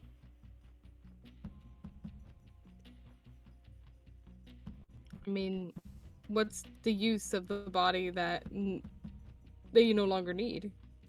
Ah. Okay, so then Mary goes into another house. This is where we see the couch room, which is... It looks very comfortable, but not what you would want to be in at the moment. Especially with the 12-foot pirate chasing you. And like, yeah. why not? Would you sleep in the couch room if you knew where you were safe? Yeah, fuck yeah, I would. I feel That's like an awesome time to make a fort. Oh yeah, it's a fort. That'd be so epic. The actual couches would be the walls. You build up the tower with the cushions. That'd be so good. That'd be so good. That'd be the best place for sleepover. Yeah. Maybe Async has a point. I mean, the complex. True. Okay, so then he goes, I don't know how Captain Clark manages to go through it, because his peg leg, I guess he's tall enough as to where he could just step in between the sofas. Because when we get this thin hallway, he quickly follows here there. And then there's a little doggy door she kind of crawls through. And that leads into a huge area, which, like, I think when she opens the door for the staircase, it doesn't make a sound. It keeps falling down. So, like, there's just a void there. Mm-hmm. So, like, yeah, even if she, I don't know, took the risk of something or maybe tried to climb down, there would be nothing for her to land on. It's just an empty void. Maybe the bottom is really far down. Would have Yeah. kicked up. I would try to click Captain Clark down there, not gonna lie. I don't even know how Captain Clark made his way across that. Because she climbs up the attic roof, or like an attic door, and then ends up in the Backrooms version of the Ottoman Empire story. But we don't know that. Even until, well, yeah, until she sees a caveman there, and then goes to the door. Oh, the door is blocked by more wall. And then she turns around. What does she see?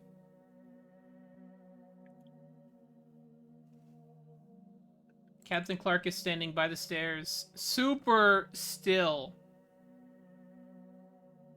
And like he looks like a statue. Probably super terrifying frame I've seen. I love it. And just the way, by the way, love his design so much. I love the actor who played Captain Clark. Yeah, it's a really tall dude, right? Yeah, some really tall dude. He's done this before. Yeah, he was in Alien Romulus, the alien at the end. Have you seen Romulus? No, but I know what you're talking about. That's a really good movie. Go watch it. Alright. So yeah, bro, honestly, I think statue is definitely the best way to put it, because like with the way he moves, the way he, like his hand reaches out from the trapdoor, it looks a lot like a statue hand or like a fake hand, but it's real. It's real. It's moving. It's after Mary. For, I guess, the eater, or maybe because Clark was attached to the therapist, he is also attached to her. Who knows? Yeah, who knows? So yeah, this is where... And the caveman is there. He's hooked up to the speaker thing and a bunch of fire extinguishers. And so Mary gets, like, now it's like, okay, there's nowhere to run without facing this thing. She understands it's time to fight. And then gets out the coat rack, and this is where we get a closer look at him. And, like, he looks so cool. It's so, like, it's absurd, right? Like, imagine this tall pirate dude chasing you. Like, it's both silly and scary. Yeah. Okay. I just, oh god, I love his design so much. When I It's saw really it, good. I heard people say, "Oh, the design of Captain Clark is kind of stupid," but I was like, no, his design is It's perfect. effective. No, it's very effective. Mm-hmm. It's so effective. It's so unnerving, and it's I don't know. I think it's good. I think so too. It works as a good like something that looks terrifying, something that looks distinct, and something that someone, if they were to look at it, they would be like, "This is like okay."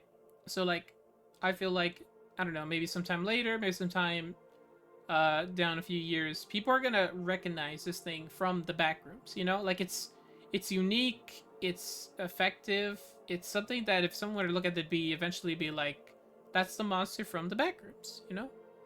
Yeah. So like in aiming for a unique creature, I feel like they nailed that exceptionally well with Captain Clark. Yeah, for sure, for sure. Mm-hmm. I'm sure They everybody nailed who it. watched this movie, they were all thinking, "Oh, it's gonna be the funny, the silly bacteria dude." Nope, we got something that's probably worse. And very creepy. Very, Very, very. very creepy. But it has a weakness. The peg leg made by Ottoman Empire cheap furniture. And that's what Mary uses to her advantage by breaking the peg leg and makes him fall. And then she runs into the caveman, setting off the fire extinguishers. I guess maybe that's the way to deter any entities or still lives that they find. Mm-hmm. For async. So then Mary goes and sees it's all connected to this hole in the wall. Then she runs to it, but gets knocked down by Clark, and then just the way their like skin feels, it feels like fake, but also like a living thing. It's so interesting. Mm-hmm. Yeah. So then she uses, what does she have? The concrete stone of her childhood home. I feel like that was a really good setup. And it's also like an interpretation of her letting go of her past finally. Mm-hmm. She's letting go of her past um to save her life. How to save a life. She uses that to deter Clark enough to get through the thing and then get through this very thin hallway. And and the Clark doesn't stop. He still goes after her, but she pauses and looks at him. I think this is just her trying to like just try to get a sense of what this thing is. Like the way she looks like, huh? Like almost low-key interested in what she's seen before her. Because like not many people could just encounter a still life. Yeah.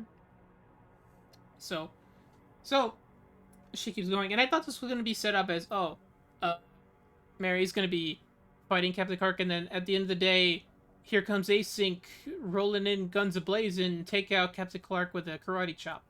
No, they run into her accidentally. She just so happened to find the caveman, just so happened to find where they set up their thing, and then just so happens to run into them when they spray her with fire extinguisher. So like that's a good twist, I think, because I thought they were gonna save her and then bring her back. No, they run into her accidentally. That's pretty. And they're scared of her too. They're like, "What is that?" Yeah. Yeah, then they bring her to the threshold. And seeing this in theaters, seeing the threshold like in a cinematic way is so surreal. It was so cool. Yeah, it was. It was so cool. Who got bit? I wonder, and maybe he doesn't have to do this, right? But could you imagine if we get a POV of them bringing Mary in as a video for Kane to post? So, like, their perspectives. Wouldn't that be the sickest thing ever? No, actually, wait. I had a moment of thought. I was like, wait, no, that would be kind of sick. That would be so sick. We could get, honestly, just post the full scenes of the found footage on YouTube, that would be as clips. That would be worked so well. Found footage number, I don't know, 4. Found footage 5 could be what Bobby took. And like do that. He has like so much. He could totally like tie this into the series. I think that would be really sick. That would be sick. I heard that he will be making more of the movie though, what I'm really excited for. I'm excited for whatever he does on YouTube, whatever he does for more movies. There's just so much he can do now. I am very intrigued. Okay, so they bring it to the threshold. I'll see, they're like, what? Because I think, unless I'm forgetting something, this is the only time they've found and brought a living person who is outside of async into the threshold, into where they are. Yeah.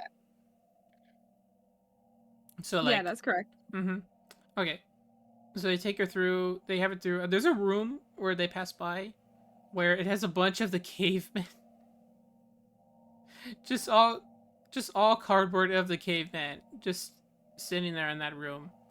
And I really think you're right on that being their way of sort of introducing or like luring creatures to be interested in whatever this is, to see what's up. And then we see this is where I think is more interesting. They brought Captain Clark out. They brought him. He was on the table there. They were doing x-rays. He was covered in like saran wrap. But they were doing x-rays on him, and his hat is also off. So like, but the thing is, he wasn't moving. He wasn't moving at all. But we have no idea if that's because he just isn't in the back rooms anymore, if he's choosing not to move, if he's choosing to be still, or is he dead? We have no idea what that means. But like, or they could have knocked him out somehow. Somehow, maybe. I don't even think this thing has organs. They're all just filled with that white stuff. Yeah. Who knows? I'm sure there is a way to knock it out. Maybe disoriented. Yeah. Who even knows? Who even knows? Okay. So then they bring Mary to a room, a sort of interrogation room. And she talks with Phil, the dude who was looking at the security camera. And so talking to her about what she saw, what does she think, how does she discover whatever is going on. And he keeps looking at the window, so it's like, okay, is it true that if she does give them all the information she knows, are they gonna kill her? And we don't get that answered. So that's why Mary pauses and struggles to really elaborate on what she knows, because, I mean, this is a pretty tough spot, because, like, captured by somebody and they want information out of you, you have no idea what your fate is. So you do comply, or if you don't, and just end up stuck there forever. What do you think? Do you think they killed her? Do you think she told them everything? What do you think? I think she's stuck there. Because I don't think they're gonna let her out with the knowledge that she has. It's not like SCP Foundation where, you know, they find a victim and they can easily just erase your memory. This is not just that. It's they don't know what to do with you either. Yeah, like, I feel like, okay, so we learned a lot concept-wise and like essentially, but we already have a good idea of what. I feel like something we knew overall we learned from this movie of the Backrooms from Kane Pixels is that Async was an MRI company. Yeah. They make MRIs, is what Phil says. Yeah. I feel that's probably one of the only things, which isn't a bad thing, I think. Because, like, there's so much mystery, there's so much unexplained, there's so much not elaborated on. That being one of the only bits I think we learn at all of this universe is that ASIC makes MRI machines. I feel like it's the only thing I get picked up on for being new information. I got nothing else.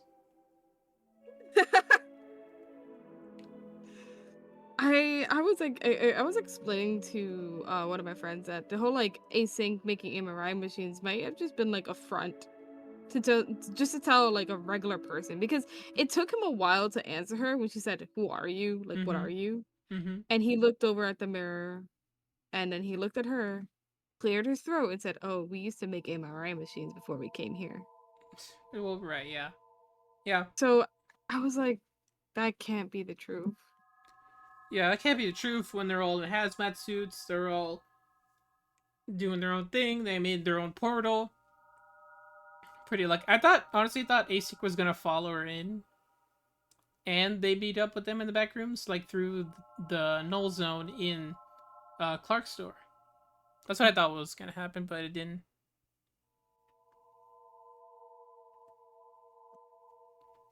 So, after that, Mary doesn't answer a question, I think, and then we see more shots of the back rooms. We see missing posters for Kat and Bobby. We see books. Mary's book copied a library, which was a reference to, I think, that one image with the libraries in a liminal space. Have you seen it? Yeah. It's like the end is near or something like that. Yeah. And then we see a copy of the room, and we see a still life of Mary sitting there. And then the movie ends. We don't see Phil. We don't see a still life of Phil. We just Mary, which is interesting.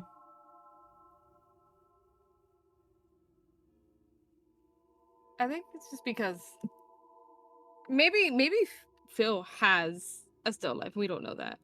Well, yeah, we're just not there. But also, Yeah. we don't also see What? a missing poster for Clark. Ooh, yeah. Yeah, no one remembered him.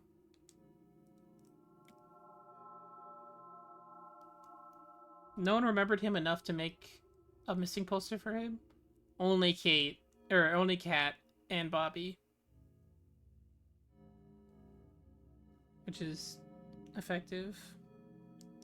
Then the movie ends. Sad. Yeah, pretty sad. Honestly, I was pretty satisfied with this movie. I tried to not build too much on like my expectations. I tried to see, okay, let me see what the movie they're going for, and let's see how it goes. That's what I pretty much. I guess I kind of do build expectations, but like, I'm never disappointed. Well, I'm not saying I'm disappointed, but like, I think, you know, my first thought was before coming out or after coming out of.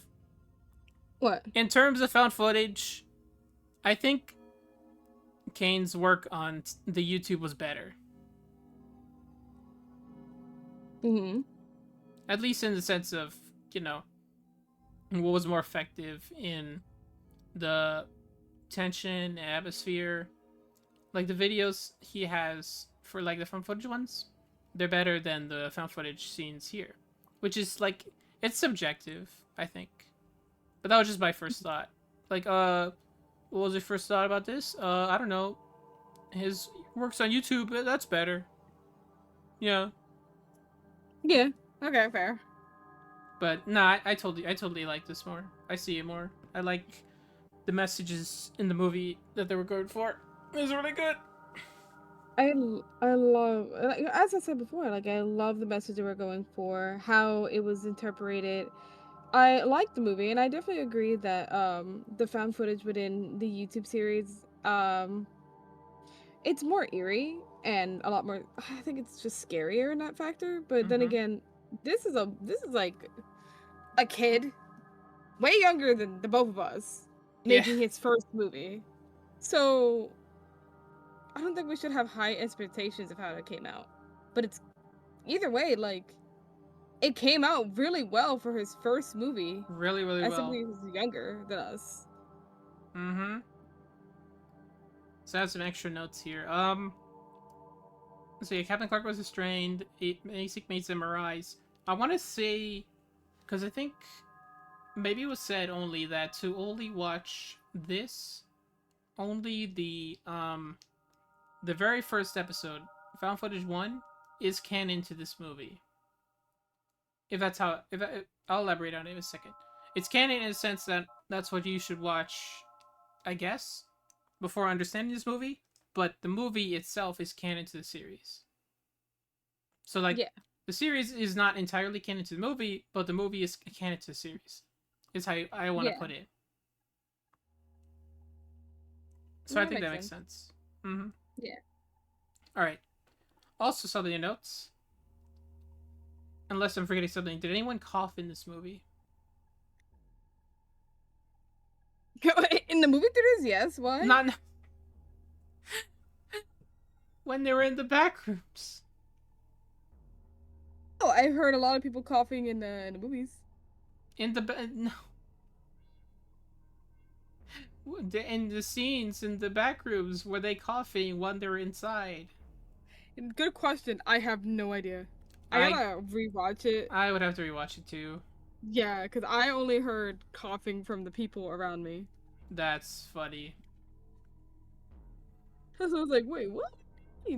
Why is that in notes? What, where does that bring this conversation? Was I listening to coughing in the theater and wrote it down like, oh, this is important part of the lore, I better memorize this. And it was just somebody. Yeah, that's what I'm thinking. Like. Just some random person coughing, you're like, oh, interesting. Interesting. I wonder if there was intention when adding this to the movie. Okay. Yeah, that was my sense in that, if there was coughing, maybe that has something to do with a theory I heard that has to do with the bacteria. Because, like, there is still bacteria in this movie. Not intentionally or not, but it still exists in this world. We don't see it, we don't, as far as I have any mention of it, but it is still, like, part of it. And I've said before, right, like, my theory of it being, like, something to do with dead people? Maybe? Yeah. I like to think... I have a picture of a rat up. My apologies. You're good. I didn't want to say anything. Yeah, I was drawing the rat. My apologies. You're good, you're good. I like to think the bacteria itself isn't part of the Backrooms, if that makes sense. You know, it's something that's just growing there. Yes, I actually agree with that. It is just something that's growing there. So, like, it's unrelated to still lives, it's unrelated to how it memorizes things. It's just something that, with whatever atmosphere the Backrooms has, it's something that's festering and infecting it.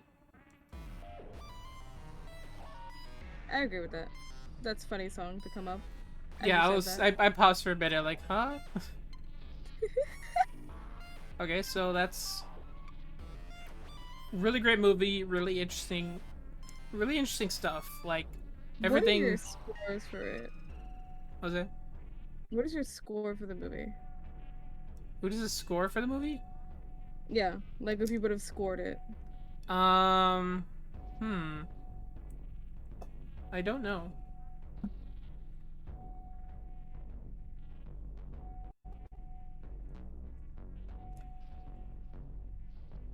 But overall, I think it was really good. I'd have to go and back to listen to the score because I feel like some of it was really good. I just missed it because I was too tied up in the tension. Oh, okay, so you can't give me a score? Oh, a score? You meant like a score of the movie. Yeah, like what do you rate? I thought you meant dude? score of music. No, the movie. What is your rating? I think, I would say give it like an 80%. Maybe 85. An 85? Probably an 85.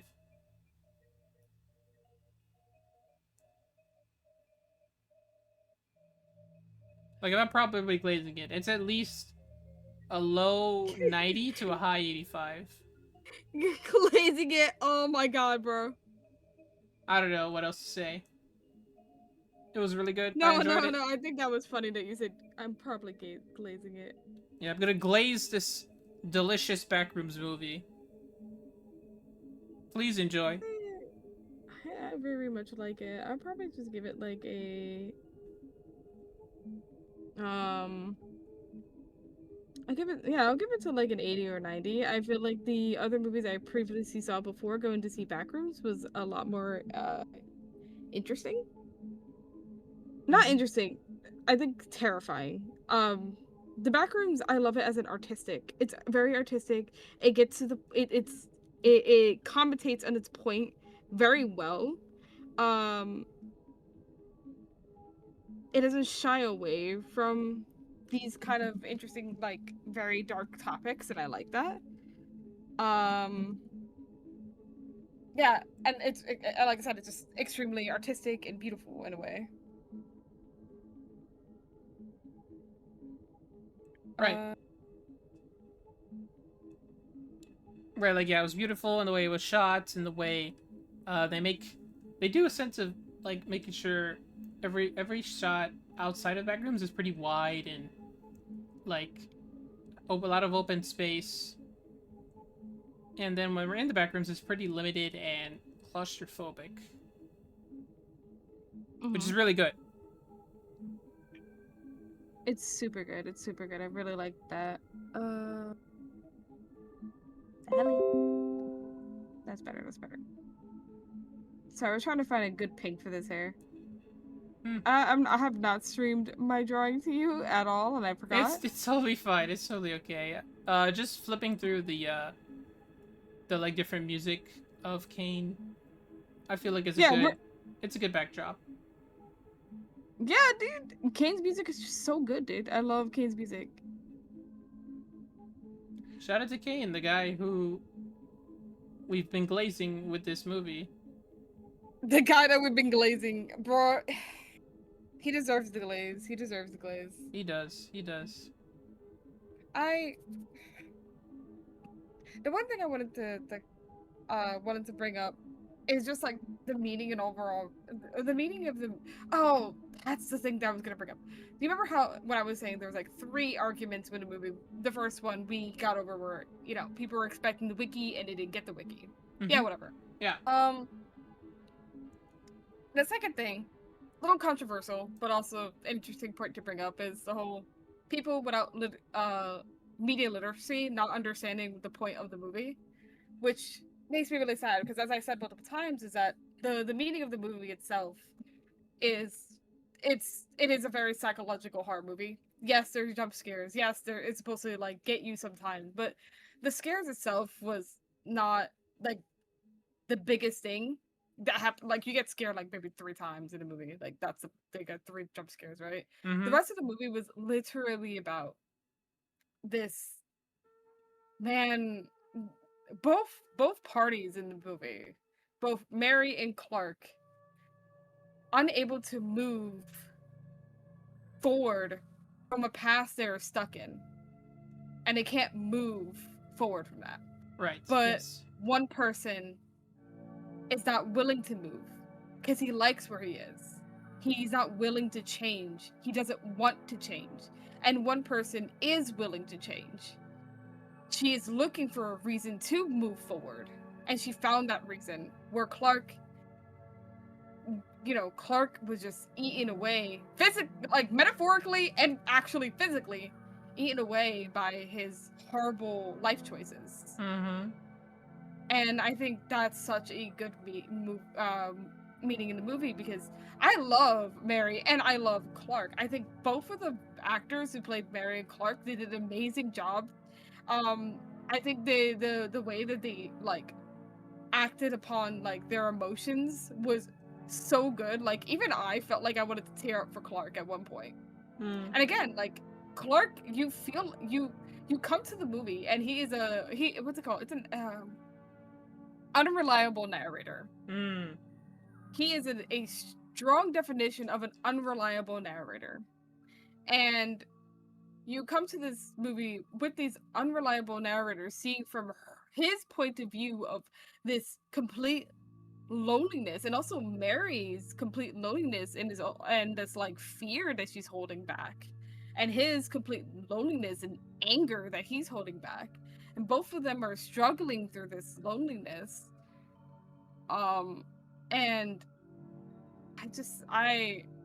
and just watching them, you know, basically the Backrooms is like basically collecting their memories and portraying it back in their face. It's basically just mirroring the way that they are, right? But it's really, that's the saddest thing in psychological horror, when you pick a place of unimaginable horror and you mirror back human expression and human like emotions, human memories, and it mirrors back in its most terrifying way ever. And I think that was one of the most beautiful things ever in the movie, and that's why I put it such a high scale. And I think when it comes to people nowadays, I'm talking about younger kids who really don't understand how to read media. It's really sad because, like, when I watched this movie, and when I was like, yeah, you begin to hate Clark in the beginning of the movie. You dislike his actions. You see how angry he is, how he doesn't understand what he's doing, why he did this, and at the end of the movie, you are sympathetic and understanding, and you're like, wow, this is a lot of people of my age are like, wow, he's very relatable. And so is Mary. She's also very relatable to many other people, and I think they're very relatable. Compared to like Kat and Bobby, you know, Kat and Bobby have a wonderful relationship with each other, but we don't get a lot of scenes with them to really relate to them a lot. But we do very much love Bobby so quickly that when he True. died, everybody was like, no! True. But like, either though, we didn't like form a connection like we had with Clark and Mary compared to Bobby and Kat. Mm-hmm. I still love them though. They're such a cute couple. You can tell that they're a really cute couple. Yeah, they're nice. I like them. But I think like nowadays people just truly don't understand psychological horror, and that's kind of like the saddest things right now. Mm-hmm. Because you get so much from it. You get so much from like, and I still believe that I still like. So what are my critiques in a movie? I actually have like 3 critiques. This is my 3 critiques. Again, I understand that Kane Parsons is a new movie director. You know, he's literally younger than me. He's one of the youngest movie directors at this time. He was 20 years old. He was. But like I can still have my critiques, but I feel like what could have been added on or maybe defined more, and the few things that I feel like could have been talked about or put into the movies more. I feel like one, I know this is a little bit weird to say, but I feel like there could have been the movie could have reached up to 2 hours, and I feel the reason why I said that is because I feel like a lot has been cut out of the movie, because there was definitely a jump from the camera being picked up to Mary in the dining room. Right. There was definitely like a lot context missing there, but you still got to understand what context to put together. Like, don't get me wrong, there's still a lot of context we were able to put together. But there still was a jump that I feel like 30 minutes or maybe 20 minutes of the movie has disappeared, and with that missing context, there's just a lot of puzzle pieces that don't seem to connect very correctly, and a lot of questions that are still out there. So I feel like the movie could have maybe reached a little bit of a longer watch time. Maybe it was done intentionally, and it's perfectly fine if it was done intentionally. But that's kind of like one of my critiques. I feel like there could have been more, because I feel like Mary's story should have been I feel like Mary should have more of a story. I feel like her story was very quick, and it was her story was mostly applied in very silent, almost film-like moments. These silent film moments. There was barely any talking or explaining. You just see it happen, and there's no explaining to anything.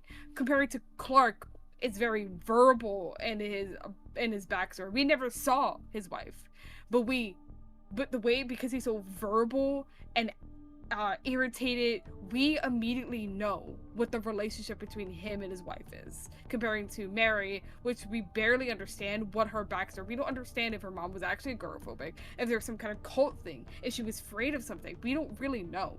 And I feel like Mary's story could have, there could have been more added to it. That's why I feel like there should have been maybe 20-30 minutes more of the movie, and maybe the watch time could have been a little bit longer. That's my like one critique.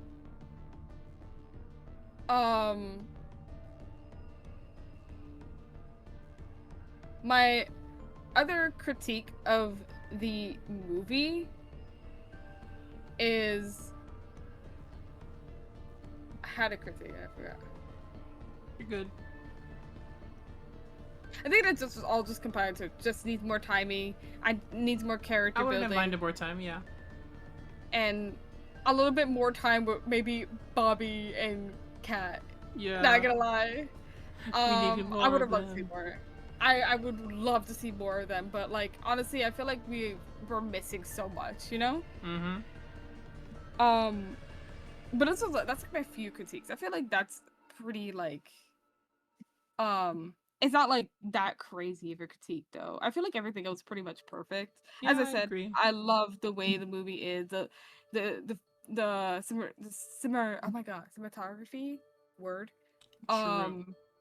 It's beautiful. The narration is beautiful. The story was Mhm. quick. As I said, the story has missing parts to it, but even if it was quick, and the one thing that, because it was so quick, so a lot of people think that the story falls kind of flat. I personally don't think it does, but a lot of people do feel like the story falls pretty flat, and I feel like it could have built more if we added more time and more character development with Clark and Mary, and understanding their purpose with their past, and Bobby and Kat, you know. Yes. Even the story was a little bit like a little bland, a little bit bland, I feel like it still portrayed a very heavy meaning at the end of the movie, so I can't really complain about it. Right. Everything else pretty beautiful. I don't really have any much complaints about that. I agree pretty much. I don't really have many complaints even though. Even if I did say, oh, the Kane's other footage was better. Nah, I thought more about it, and like, I don't really have much else other than I wouldn't mind it more time. Yeah, I really would love more time. Give us a director's cut. Oh my god, director's cut, yes! We'll be there. We'll watch it. Fuck it. I would love it. I would love more. I need it. Honestly, I very much need more of that, because it's such a beautiful movie. I personally just can't stop thinking how actually beautiful the movie is. Very beautiful, yeah. And I think we're done. I think we've talked all that we could. I think we are. I'm not done with this drawing yet, but you wanna come look at it? Yeah, sure. Wait. I gotta.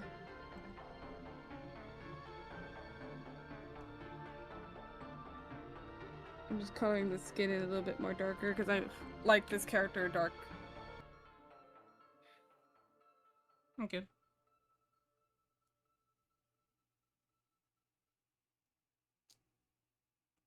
Cool. Oh my god, I forgot something. I forgot to turn this on for like 2 hours. Whatever. It's forgotten. But that's what I've done so far. I'm not sure if I should keep the middle parts white or should I like color it in. No, that's nice. I like it. I think it works because they're all white and they're all like the same thing, being separate from the colors, which is outside. Maybe I could just add like a light coloring. Not anything like, just like the boxes are light colored, not anything too crazy. Yeah. I think we could end my stream. Fair enough. Time. 3 hours. I should end too. Alright. Thank you everybody for watching. This is our thoughts on the movie. We really enjoyed it. We talked for 3 hours now. Jesus Christ. So yeah, thank you everybody for watching. This is Ghosty. Go watch Backrooms. Go watch more of Ghosty's stuff. They stream on Twitch.